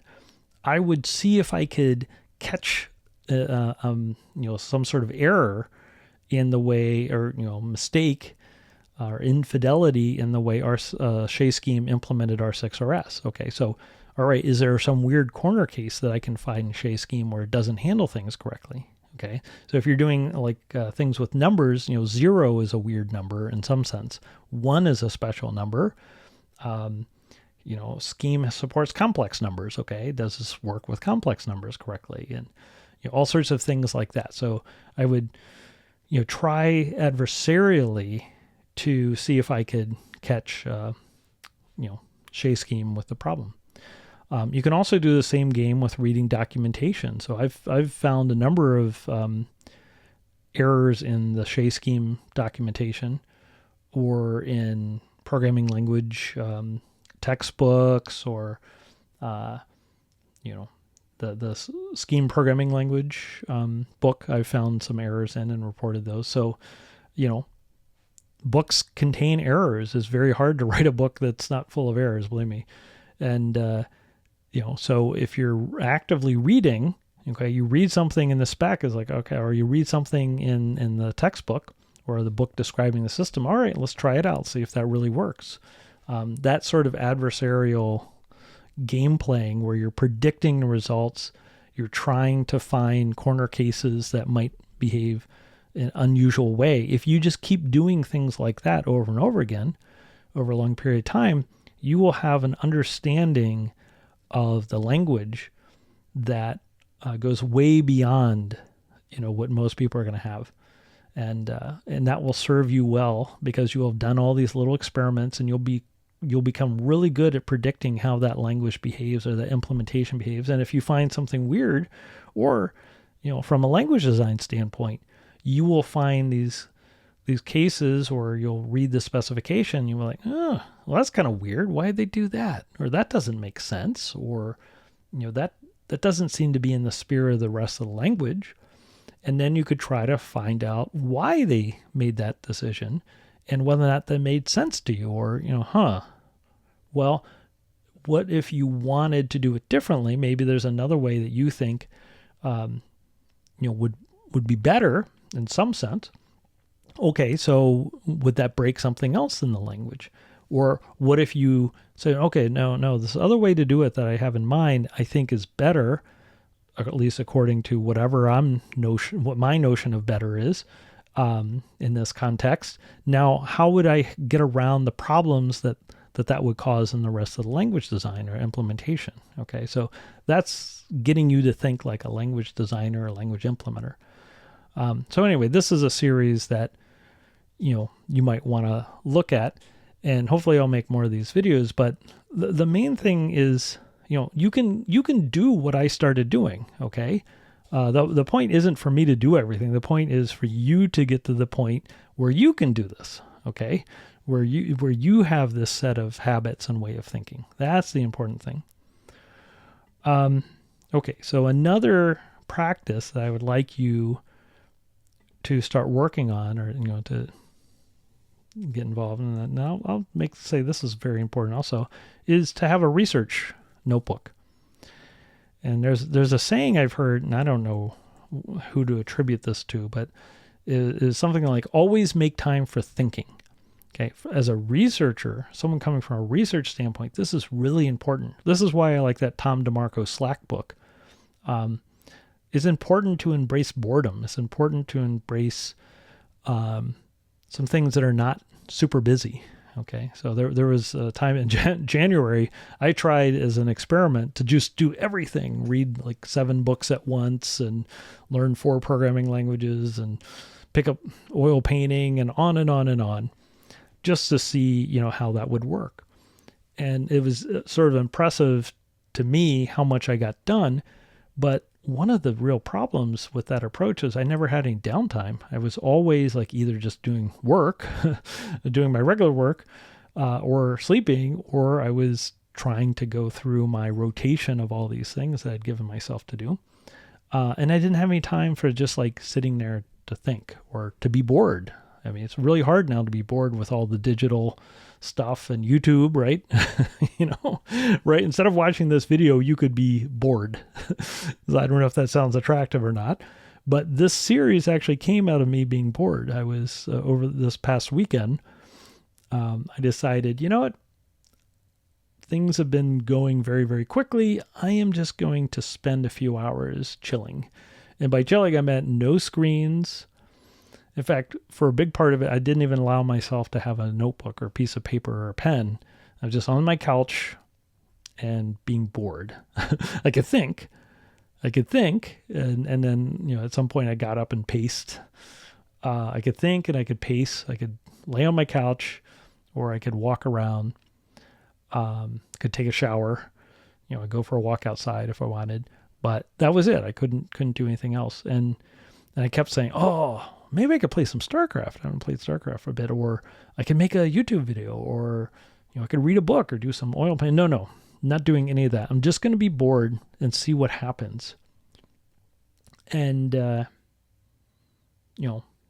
the, this is towards the beginning of February. So I was like, well, what do I do in February? I tried that experiment in January. And after thinking for several hours, actually, of boredom. In the beginning, I was super, super bored. But at some point, I thought, I've been getting back into StarCraft, and I've been watching these like Bronze to GM or seeking out the Bronze to GM series. Like, in fact, I haven't found one recently. I just learned about Mana's, recent one about cannon rushing. But Vibe had one in 2021, I think. I think that was the most recent one that I'd seen. And it's like, well, instead of playing StarCraft or instead of watching a GM, Bronze to GM series, what about this idea I had 12 years ago or whatever of making one of these series? And I've been stuck on my book. And I've been making a bunch of kind of low effort YouTube videos just to keep making YouTube videos. Like, well, maybe it's the time to try this. Okay. So this series, for good or for bad, it's definitely different. This series came out of me making time, not just to think, but to be bored. Okay. I think that's something we've lost. Taking a walk, that's one of the classic things for problem solving, taking a shower, taking a walk, those sorts of things where you're not doing something. Okay. You're not on the screen. You're, taking a shower. You're not in a conversation. It's just like something that in some sense, you're not worrying about being productive. You don't feel like you have something you have to do. That's really important. So making time for thinking, and then having a research notebook, and that could be a paper notebook. That could be electronic, that could be on a computer or your phone or whatever. It doesn't really matter. Use what works for you. I've got both paper notebooks, notes on my computer, notes on, like my phone. I'm not always super organized about it. I think it's less important actually.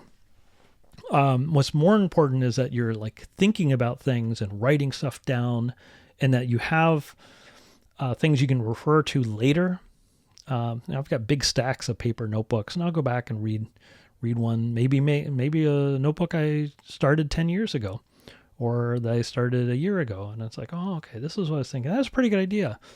But just the very fact that you're writing things down or typing things and thinking about them, that will grow. And so I often would take a pad of paper and go to a coffee shop and just like spend a few hours there with a pad of paper and a pen, just writing down ideas and helping, just thinking about things. So I think that's really important.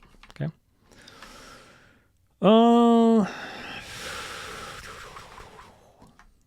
Yeah. I think, well, let's see.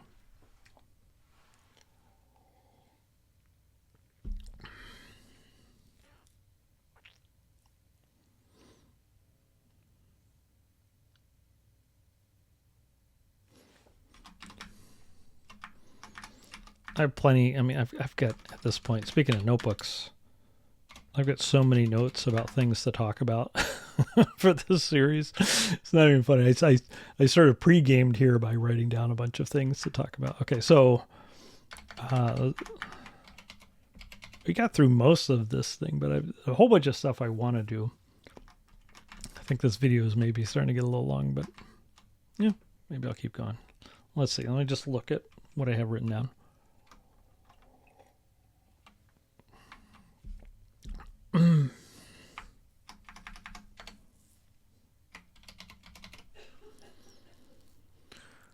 Okay. All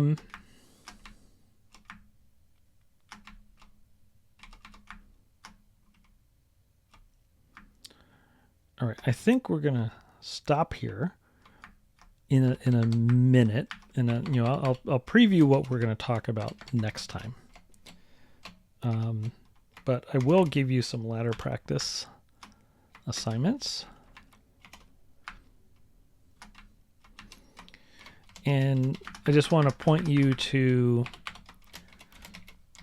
a website. Let's see.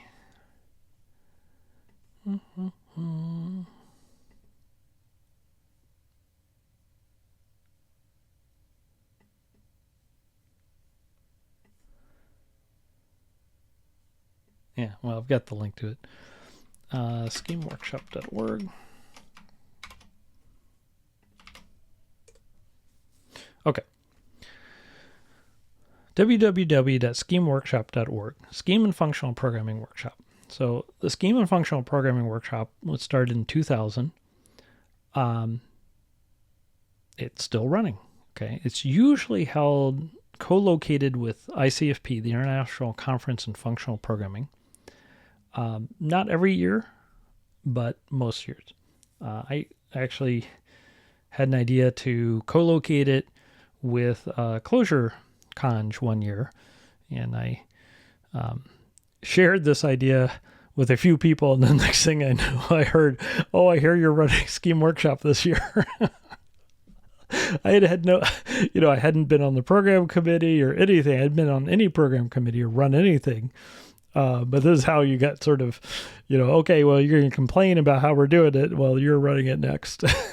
So that's how I ended up running the Scheme Workshop, was just by saying, well, wouldn't it be cool if we did something with the Closure people? So that happened for 2 years. And after, the funny thing was, even though I'd never run any, not only not run a workshop, but never been on program committee for anything at that point in time, as soon as I ran it, I really didn't know what I was doing, but a lot of people helped me. As soon as I ran it, then a whole bunch of people started asking me, like, to serve on program committees or whatever, because, oh, you must be really experienced. Like, no, I had no idea what I was doing. But that's how you learn, right? It's like, okay, now I'm on the steering committee for the Scheme and Functional Programming Workshop, and for the miniKanren workshop, miniKanren Relational Programming Workshop. So that's kind of how that happened. But anyway, this workshop's been going on for a long time. Now there's some other things, so there's the Dynamic Language Symposium. Also, there's like a European Lisp conference. I don't know how long that's been running. I think it's been running a long time. Maybe that's been running longer than Scheme and Functional Programming Workshop. I don't know. And then there's also things like, now there's RacketCon, okay, which is different because Scheme and Functional Programming Workshop is still very academic, and RacketCon, even though there's a lot of academic work there, it's not like organized as something with the proceedings, with papers. It's like talks more. Anyway, so there are things like RacketCon, there are things like Dynamic Languages Symposium. Now there's miniKanren workshop as well. And then there's, there are various things, but Scheme and Functional Programming Workshop is one place where, papers on Scheme have been presented.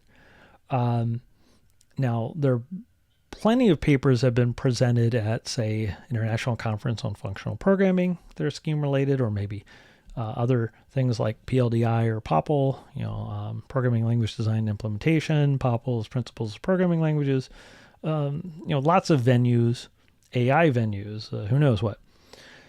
So Scheme has a long history. This is the 50th year of Scheme, I think. 1975 to 2025, like 50 years. Maybe I'm off by one. Anyway, about 50 years. So there have been an awful lot of papers published on it. But actually, I should be careful of the word published, because in academic literature, published usually refers to like a journal, whereas often for Scheme Workshop, we have informal proceedings, or more recently, just put it on archive, maybe. But in any case, so here we have links to different workshops. Okay, so here we go, 2000, Montreal. Now, okay, so we have the program committee. We have, program committee, Kent Divig, creator of Shea Scheme, who was at Indiana at the time. Mark Feely, the Gambit Scheme, Montreal. Matthias, who was at Rice at the time, and now is at Northeastern, so is the father of Dr. Racket, I think is how he refers to himself. Dan Friedman, my advisor, Indiana. Manuel Serrano, okay, and Olin Shivers, who is now at Northeastern. So a bunch of Scheme implementers and Scheme experts and Scheme language designers and all that. Great. And then we have a bunch of papers. Okay, so let's see what we got. By the way, I've never looked at these. I never looked at this workshop from 2000. Gold, a link time optimizer for Scheme. Ooh, okay. Silk, a playful blend of Scheme and Java. Now that one I have heard of. Okay. Implementing Metacast in Scheme. Oh, look, it's Oleg. All right. Oleg's one of my co-authors for the Reason Schemer, and one of the people who's important for the development of miniKanren. A numerical partial, okay, blah, blah, blah. So anyway, we've got a whole bunch of papers.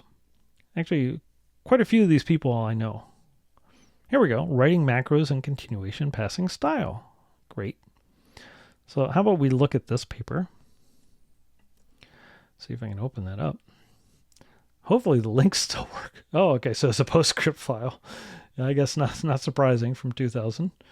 All right. Can we open up PostScript? Tech Shop. Okay, fine. Oh dear. Okay. Here we go. Open up in Tech Shop, and so almost everything's done in LaTeX, by the way, in these academic conferences. And there's a program called Tech Shop, which nowadays is installed with Tech Live. I don't know why it looks so dark, but okay. Yeah, a lot of Scheme. Cool. So anyway, the point is we have 25 years of Scheme workshops here. Now, hopefully we can find all the all the papers, let's say. Let's be careful with the word publication, right? We want to be precision of language. And so there will be either proceedings, you can look for proceedings. We may have to look for this. So sometimes like the PDF will be posted. Okay, here we go. All right. So I mentioned Surfees, in the last episode. Scheme requests for implementation. Okay, well, Arthur Gleckler is the editor for Surfees, and so in 2018, Arthur presented this paper on 20 years of Surfees, growing schemes. Okay, so talking about this process, which is a very interesting process. It's different from other languages. So here we go. So here is speaking of, finite state automata and all that.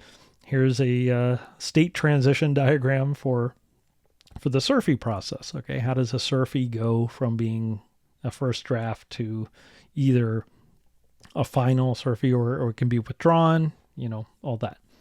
And then different types of Surfees and statistics on things, and which implementations support which Surfees. So at this point in time, so we have Bigloo and Shay and Chibi. All these are all Scheme implementations. And then you could see the Surfees that were reported. So the Surfees have numbers, and so Shay has quite a few Surfees supported. Gosh, I don't know if I'm pronouncing it right, has a ton. Yeah, so different implementations of Scheme have different levels of support for those Surfees. Yeah. Oh wow, Larceny has a lot. Yeah, so you can see there are lots of Scheme implementations. Okay. Sagittarius, that has a ton. Okay. Wow. So anyway, this is a pretty approachable paper, right? So this is in an academic venue. But, it's a very readable paper. It's a paper about how things happen in the Scheme community. So, from looking at these papers, you can see who's active in Scheme, at least in terms of the papers. Okay. You can see which implementations exist and how they differ. Who are people active? Where are they? What are they doing? What are they thinking about? How does that change over time? This is really important. So if you want to learn something like Scheme inside and out, it's not enough just to learn some implementation. You need to learn, what has the community done in the past? Where is it going in the future? This is part of the problem with people who are playing around or trying to make innovations or explorations, who want to say have a paper published in an academic venue, and then they have, they're surprised and upset when the paper reviews are very negative, because they usually are. And one of the reasons they're negative is that it's like, well, you can see there are 25 years of papers for this workshop, okay? And each year, I don't know, let's say there's an average of 5, okay? That's like, what, 125 papers? I'm sure there's more than that. So there are 150 papers that have been published. If you are proposing something new, then, to the scheme community, and people have been around for a while, it's like, well, that's been proposed like multiple times. In fact, not only has been proposed, but something that looks like the idea you're proposing has been implemented before, and then people decide it wasn't a good idea, or they thought it was okay, but maybe it's hard to make efficient. And then, here's this whole line of research, and, here are 5 papers by people talking about their experience implementing it, and you didn't, reference any of those. Or like the surfies, right? So you can see there are a bunch of these scheme requests for implementations, or a bunch of proposed ideas. Does your proposed technique or extension or change to scheme, which surfies, if any, are most closely related? Which publications are most closely related? Which implementations of scheme with extensions, if any, have implemented things that are similar? And it just takes time and experience to get to know this stuff. And I don't know it all. I don't know, what Sagittarius scheme has implemented. But the main point of this workshop, well, there are a couple of points of this workshop. One is for people to present work that, sort of intermediate in its, in where it is, where, maybe they can keep improving that work or extending it, and then submit it to like a top tier conference or journal, that sort of thing. Or maybe the work is not, never going to be accepted by a top tier venue. Maybe it's like very scheme specific and really only of interest to, the scheme community. So, okay, that's fine. That's why we have a workshop. But a big part of the workshop is for the community to communicate, to share work and ideas. And another, I think, important opportunity is like, this is a chance for people to practice writing papers and doing research, especially students. So when I started out, I was submitting to Scheme Workshop. So that was some of my first experiences were from Scheme Workshop. So anyway, that's Scheme Workshop, and you can see there are a bunch of years of it. And so the latter practice I'm going to give you for this, this episode is, first of all, to start a research notebook. Doesn't matter if it's on paper or your computer, on your phone, whatever. For programming language research, ideas, experiments, whatever. And that can include, papers you've read and your thoughts on those papers. Now, what I often do if I really want to read a paper closely is I print out the paper and then I mark it up, because I find there's no substitute for that. And if you look at one of the papers I've read, maybe I'll show you at some point one of the papers I'm reading right now. It's like the whole thing is just covered with comments and ideas and, can you do this? And why is this done? But in any case, even if I do that, I'll probably record my high level thoughts in a notebook, and, ideas, experiments, questions, here we go. Questions, record all these sorts of things. So if you don't have a research notebook, or if you have a research notebook for other purposes, start it. Now, in industrial labs, at least it used to be the practice where everyone's worried about patents and stuff like that. And, you would have lab entries that had to be signed by someone else. You would sign your entries and it had to be dated, and the lab notebooks the pages all had to be numbered and make sure you didn't, paste something or rip something out. And, if you made a mistake, you had to cross it out and initialize it, but you couldn't like white it out or anything like that. I'm not talking about that sort of notebook. I'm not talking the industrial lab model. I'm talking about a notebook for yourself. Okay.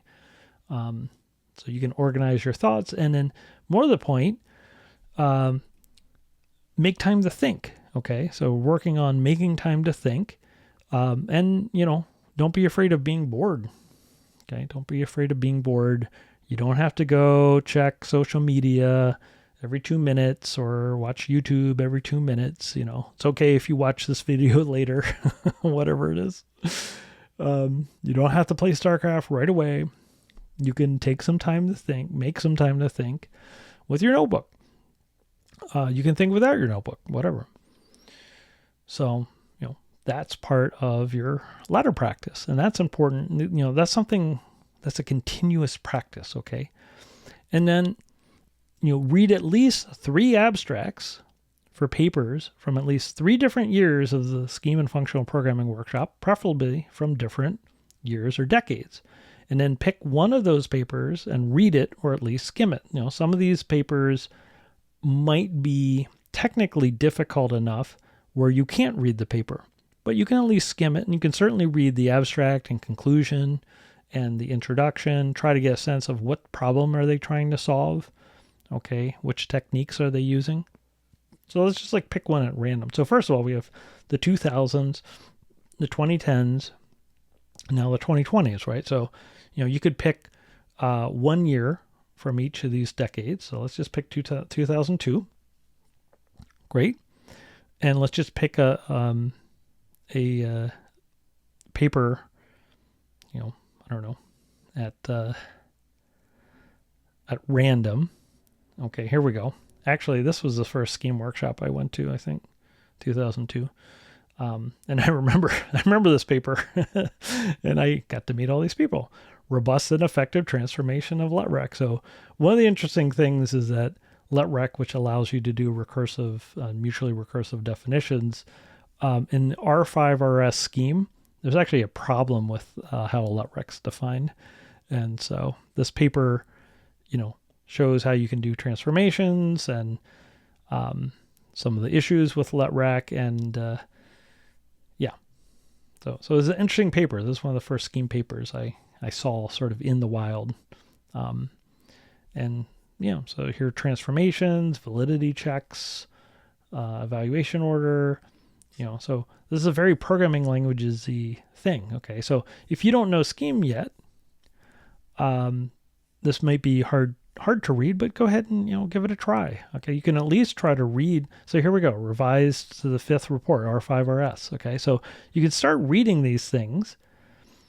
Okay, so notice I'm not spending a whole lot of time teaching you Scheme yet, although we're going to start doing that. But it's more important that you do things like start looking at these papers, start looking at the Scheme reports or whatever. Okay, it's okay that you don't understand it all. That's perfectly fine. I don't understand all of these things. I understand some of these. Sometimes I'll look at one of these papers and I'm like, uh-oh, I've got some, or I'll have a paper to review. I'm like, yeah, maybe someone else could be reviewing this one. That's fine. Okay. More GG, more skill. But the point is you can at least give it an attempt, and you can try to understand, what's the problem they're trying to solve? Okay. What's the format of the paper? What are they doing here? Look at how they talk about things. Look at the language. Look at the notation. Okay, so if I look at this notation, a LETREC expression has the form. Okay, so just look at the type setting. Okay, so LETREC is in typewriter font. And then here they have an expression. Remember, we talked about expressions. Okay, so precision of language is important. Has the form. An expression has the form. That's very technical programming language speak. And then here's the form, where each X, so notice X is in a different font. Okay, so we have typewriter font, and then The X and the E are italicized, okay? And the body is italicized. So these are basically meta variables standing for identifiers and expressions, where each X is a variable and each E is an arbitrary expression, often but not always a lambda expression, and then body would be actually, this is not the fully general form of LETREC. But anyway, so actually what body is a little complicated. So that may be why they sort of sidestepped saying what body is, if you want to do the fully general version. But you can have more than one expression in that position. So it should probably be, body star ... or something. But it doesn't really matter for what they're doing. That wasn't the important part of the transformation. But anyway, here they talk about the transformation. They have a reference to the scheme report for R5. They show you this transformation. So this is an important idea. So this expression gets turned into this expression according to the R5RS report. And then this paper is going to point out why that's a problem, or what the issues are with that, and propose a different way of looking at it. So they're trying to deal with LETREC in R5RS compatible scheme, and part of it is to point out the issues that are in the implementation, transformation, or the semantics given in the report. So the report has a problem. Okay, so that's pretty common, that the specification or report has some issues in it. Okay, so here's the transformation they present, basic transformation. So they're explaining how this works, and then then they give some definitions: a simple binding, a lambda binding, an unreferenced binding, a complex binding. Okay, once again, precision of language, very important that we are precise. Assimilating nested binding forms. Okay, so there's a bunch of transformations they're showing you. Great. Valid checks. Yeah, that turns out to be really important. Evaluation order, as I mentioned before, Scheme and Racket have different evaluation orders for like application. Results. Sometimes you might see benchmarks here. Related work conclusions. And so the results of this paper, what people understood about like the problem with the R5 report, this is going to make its way into the R6 report. The R6 report is going to take advantage of these sorts of observations about problems with what's presented in R5. So if we compared the R5 version of LETREC, description of LETREC, and maybe proposed transformation or whatever versus R6, we would expect to see them to be different, and to take into account, this what was described in this paper, assuming that this is accepted, and also to refer to this paper probably. So R6 report, I would expect, would refer to this paper. So there we go.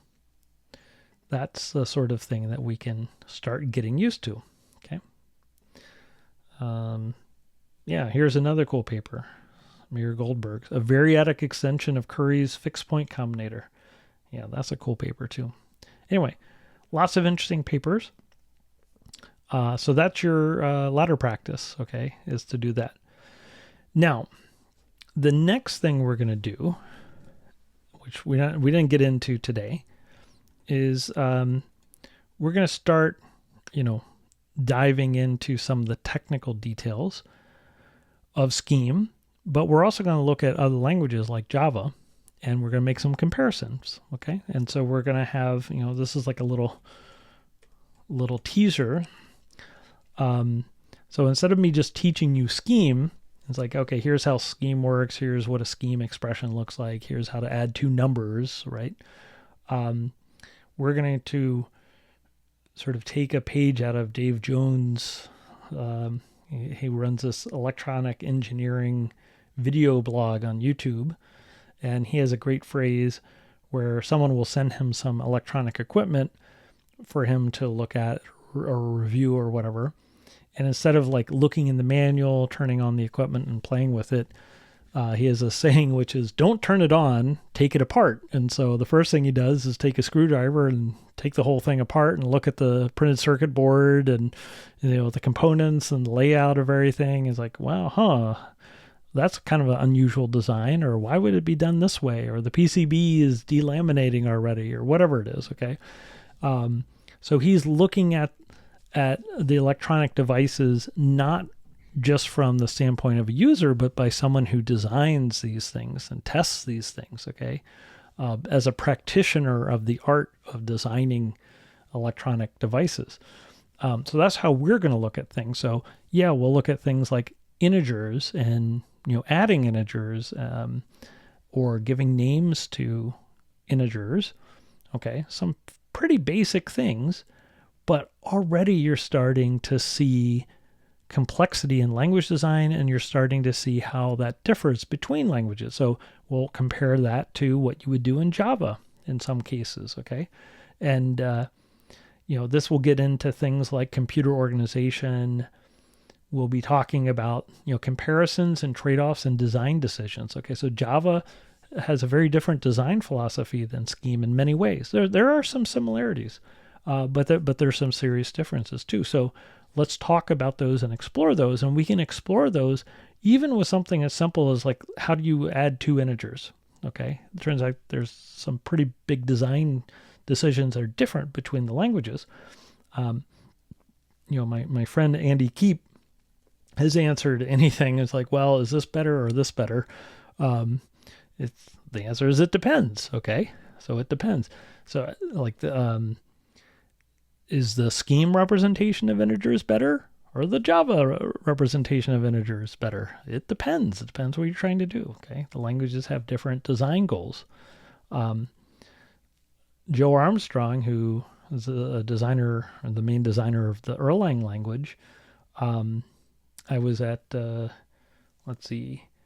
Strange Loop 1 year, and he was talking. It was him and me and someone else. We were just having a conversation, and he said something I thought was really deep. He said, when you're talking about language design or programming languages, it's not like they're good and bad programming languages. It's all trade-offs. However, you can look at what the language was designed to do. What was the designer trying to do? What were they trying to accomplish? Okay, what were their goals, or desiderata, or whatever? And based on that, look at the design decisions. And do the design decisions hold together? Okay, does that set of decisions hold together? Or, does it sort of seem random, or some decisions, seem to counteract other decisions? It doesn't hang together well. Okay.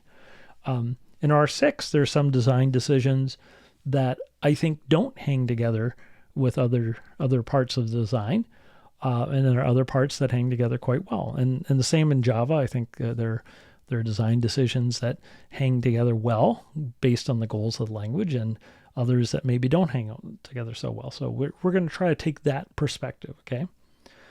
And then also, we'll try to understand better the Scheme philosophy. My friend Aziz Ghulam, who created Icarus Scheme in grad school, had a phrase which I love. It said, "The Scheme is the language of least restriction."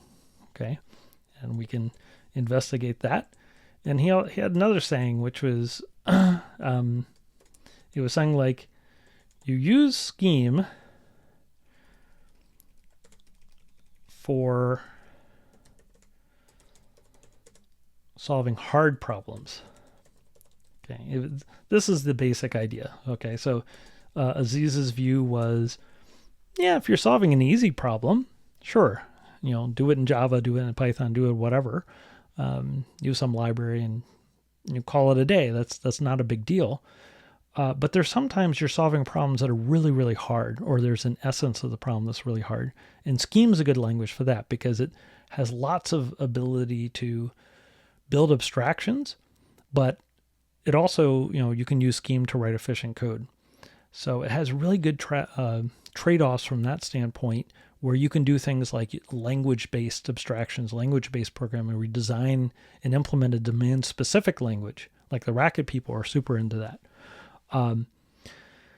So you can design languages to solve your problems. Okay, so like an example is if a constraint logic programming approach, a pure constraint logic programming approach would work really well for your problem. Maybe you use something like miniKanren as an extension to Scheme instead of trying to write really low-level code, maybe in C. That gets back to things like the state machine or regular expressions. Of course you can write, nested loops in Java and have if statements and mutation, but sometimes the right level of abstraction is a regular expression or a context-free grammar or something like that. It's much more natural, and it also is much safer because if you're writing a regular expression or context-free grammar and doing something with that, it can protect you from certain classes of errors. Okay, so even though Java has a type system that can protect you against certain mistakes that you might make in Scheme,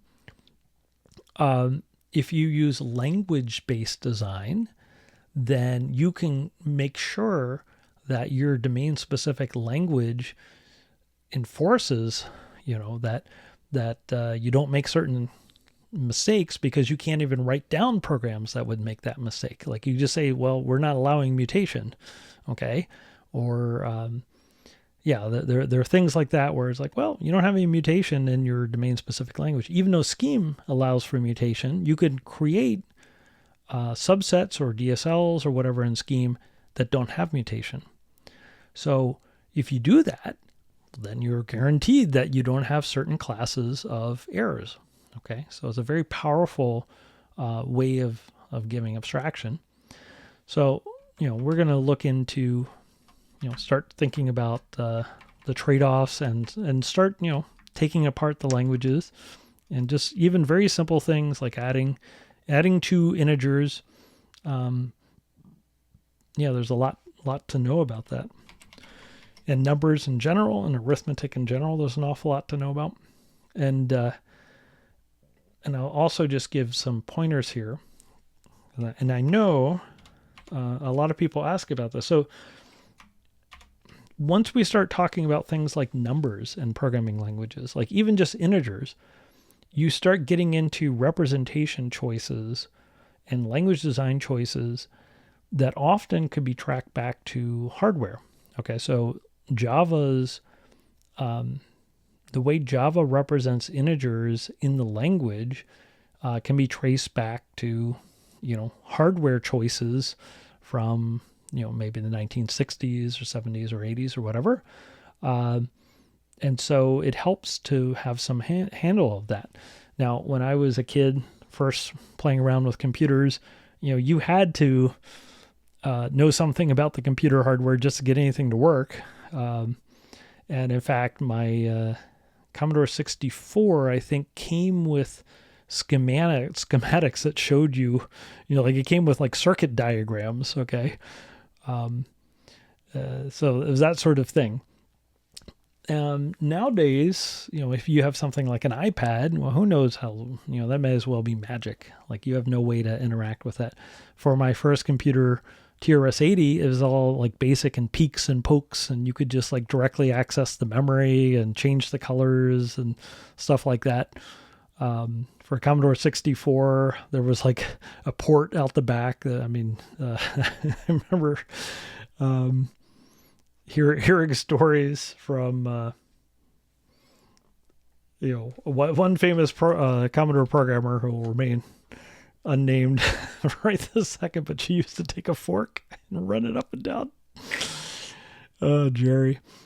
She would run a fork up and down and see what the Commodore would do. And sometimes it would do interesting things, and sometimes it would fry the Commodore. Okay. So back then, yeah, you were like really in touch with the hardware. You could just peek and poke and directly access random memory locations. Now everything is like more hermetically sealed. And also, when I was a kid, I'd play around with all these electronic kits, and there was Radio Shack and all that. So, I kind of grew up very hands-on with digital hardware and that type of thing, and analog hardware. And nowadays, it's just different, and then the computers are way more sophisticated.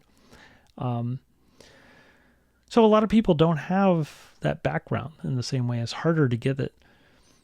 So there's some resources that I think are useful. So there's this course, From NAND to Tetris, Building a Modern Computer from First Principles. Okay. That's a course. Got a website. There's a book from MIT Press that goes with it called The Elements of Computing Systems. This is the second edition, Building a Modern Computer from First Principles. Okay, so here's the idea. You're going to design and build a computer that can be implemented all the way up where like you have an operating system and a programming language and all that. So that's a great resource. Another resource is a book called Code by Charles Petzold, the second edition, Code, the Hidden Language of Computer Hardware and Software. This isn't really a course, but it really goes over like the basics of hardware and sort of a historical account. It's very accessible. Okay, so if you're starting from zero in terms of like how hardware works or how computers are organized, this is a good reference. This is very well written. Yeah, and he's got this website for the figures of the book where it's actually an interactive website, so you can like close the switches and play around with that. So that's kind of neat. I just learned about that tonight. Another resource I like personally has to do with retro computing. Computing with these old machines. Now we can emulate them or get the hardware or whatever. Now you can emulate them in a browser. So there's this 8-bit workshop, and the creator of this workshop has a number of books. And so making games for the Atari 2600, that's in assembly language for the 6502 processor. Making 8-bit arcade games in C. Okay, so these are all these old 8-bit systems. Designing Verilog game hardware and video game hardware in Verilog. Okay, so we have 3 different books and 3 different approaches. One is assembly language. One is in C, which is higher level language, and then one is in Verilog. So you can actually design a system and have it run on a field programmable gate array or FPGA, which is like programmable hardware.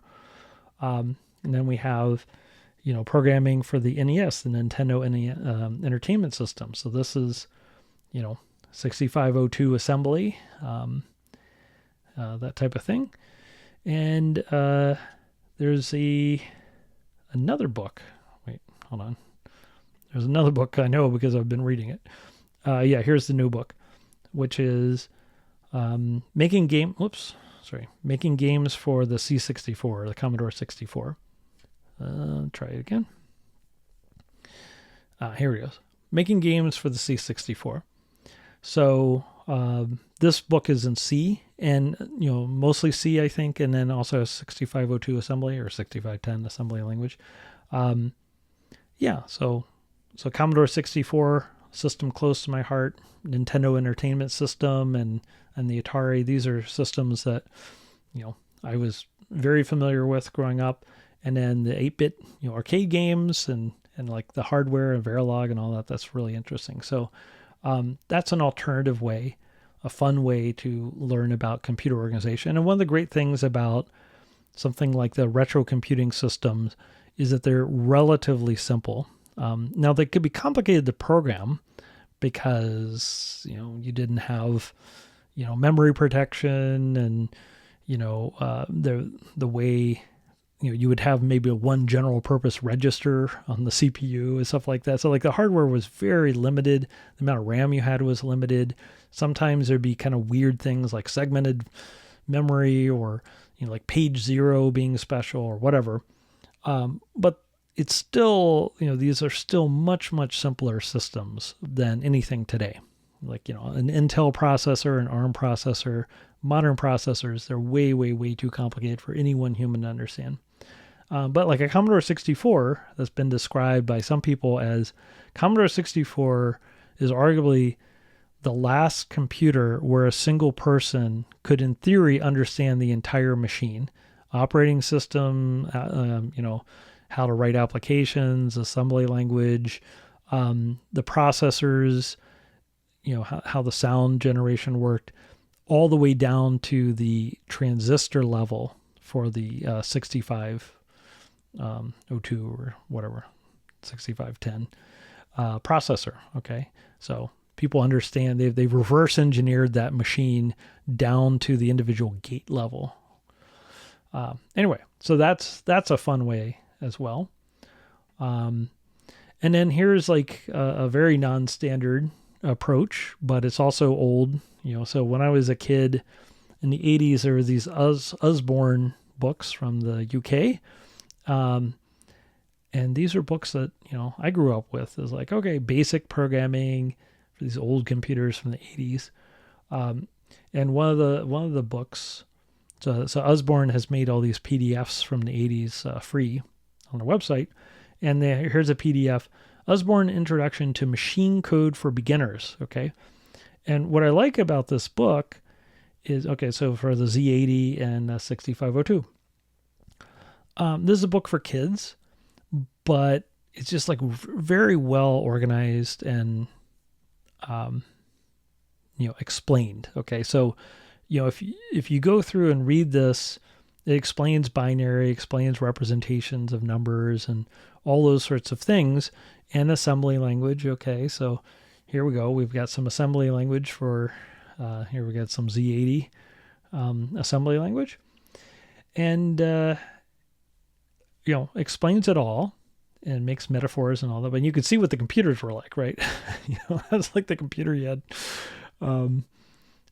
But it really goes through all the details. So this is actually really good. And I think it's really hard to find resources like this today, partly because you just can't explain the modern processors in the same way. Like for people programming on the Atari 2600, those programmers knew how many clock cycles every instruction would take, and they would write their code in assembly language. Okay.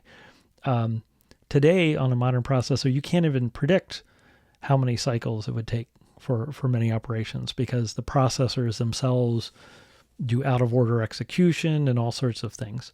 So it's like, you just can't predict, you have to try to run things, and, and in fact, that's like all these Spectre and Meltdown, like all of these, horrible security vulnerabilities have to do with, all the shortcuts and tricks that the processor uses to try to be more efficient or to run faster or high latency. But like a 6502 didn't have that stuff. So, you could tell exactly how many clock cycles it was going to take to do certain operations. So anyway, these are really good resources.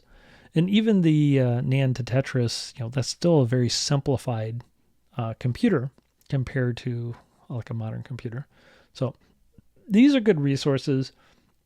These are things that if you are not real comfortable with things like hardware, if like a CPU and registers and the stack and the heap, or 2's complement representation of integers, if that sort of thing, you either have never heard of those things or you don't really understand them, you would feel uncomfortable having to deal with a 2's complement representation of an integer or whatever, then these are good resources. Okay.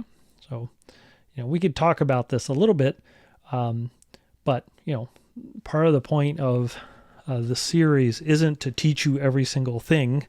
It is to help you get unstuck and to level up.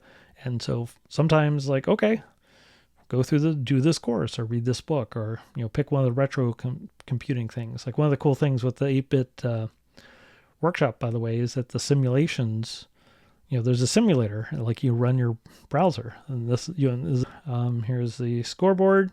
Okay. We got a little simulated machine here. We can work on, let's see about, sprite formations. Okay. So here we got like a little Space Invaders type game. Okay. And here's 6502 assembly. I'm going to run it. Great. Yeah, that's those are sorts of resources that I think would be helpful. Yeah, so as soon as we start getting into things like, well, why was Java designed this way in terms of the different integer types? There's a whole bunch of types of integers in Java. Well, those are tied to how the computers are represented in hardware. So you have to understand some of that. And then, the default representation of integers in Scheme are, that's based on higher level abstractions. But in Scheme, for example, there is a way to do the lower level manipulations of integers. Okay, so in Scheme, if you want to do the low level stuff that's more efficient, potentially more efficient, you have to go and use special operators. Okay, but by default, you have like the abstract version where the integers can be any size.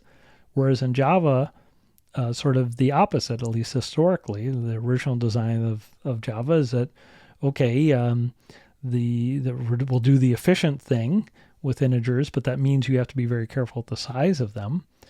You have to worry about things like integer overflow. And if you want to use an unbounded size integer, a big integer, well, then you have to do something special, and it's not compatible with everything else.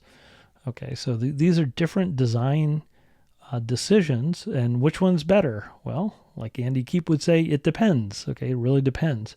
The languages were designed for different purposes, and for Scheme, where abstraction is really important, that decision to make what are called big nums the standard, arbitrary precision, arbitrary size integer, that makes sense in the keeping of Scheme as a language based on abstractions, or where you can make abstractions, but you still can do things efficiently.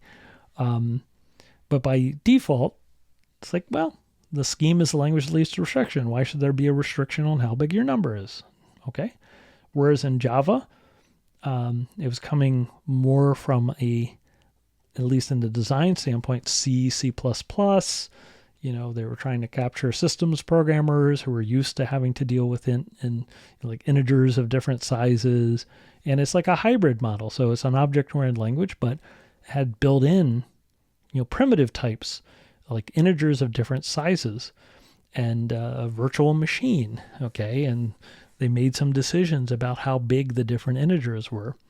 So, different set of decisions. And then in Java, over time, they added what's called automatic boxing and unboxing, where, there are objects and then there are the primitives, and they have a mechanism where, Java can sort of automatically convert between those. So you as a programmer have to, don't have to worry as much about which one you choose. So that's a different decision. The computer is getting faster. Java's already accepted. They can add those sorts of features. So anyway, so it's interesting even just looking at that, or like how you give names to things. And, there's a whole bunch of things we can look at for Scheme in Java, just in the context of like adding two integers, giving names, stuff like that. So that's what we'll look at next time. Okay. So there we go. Hope you all have a good one. Remember your ladder practice, and I'll talk to you soon. Bye-bye.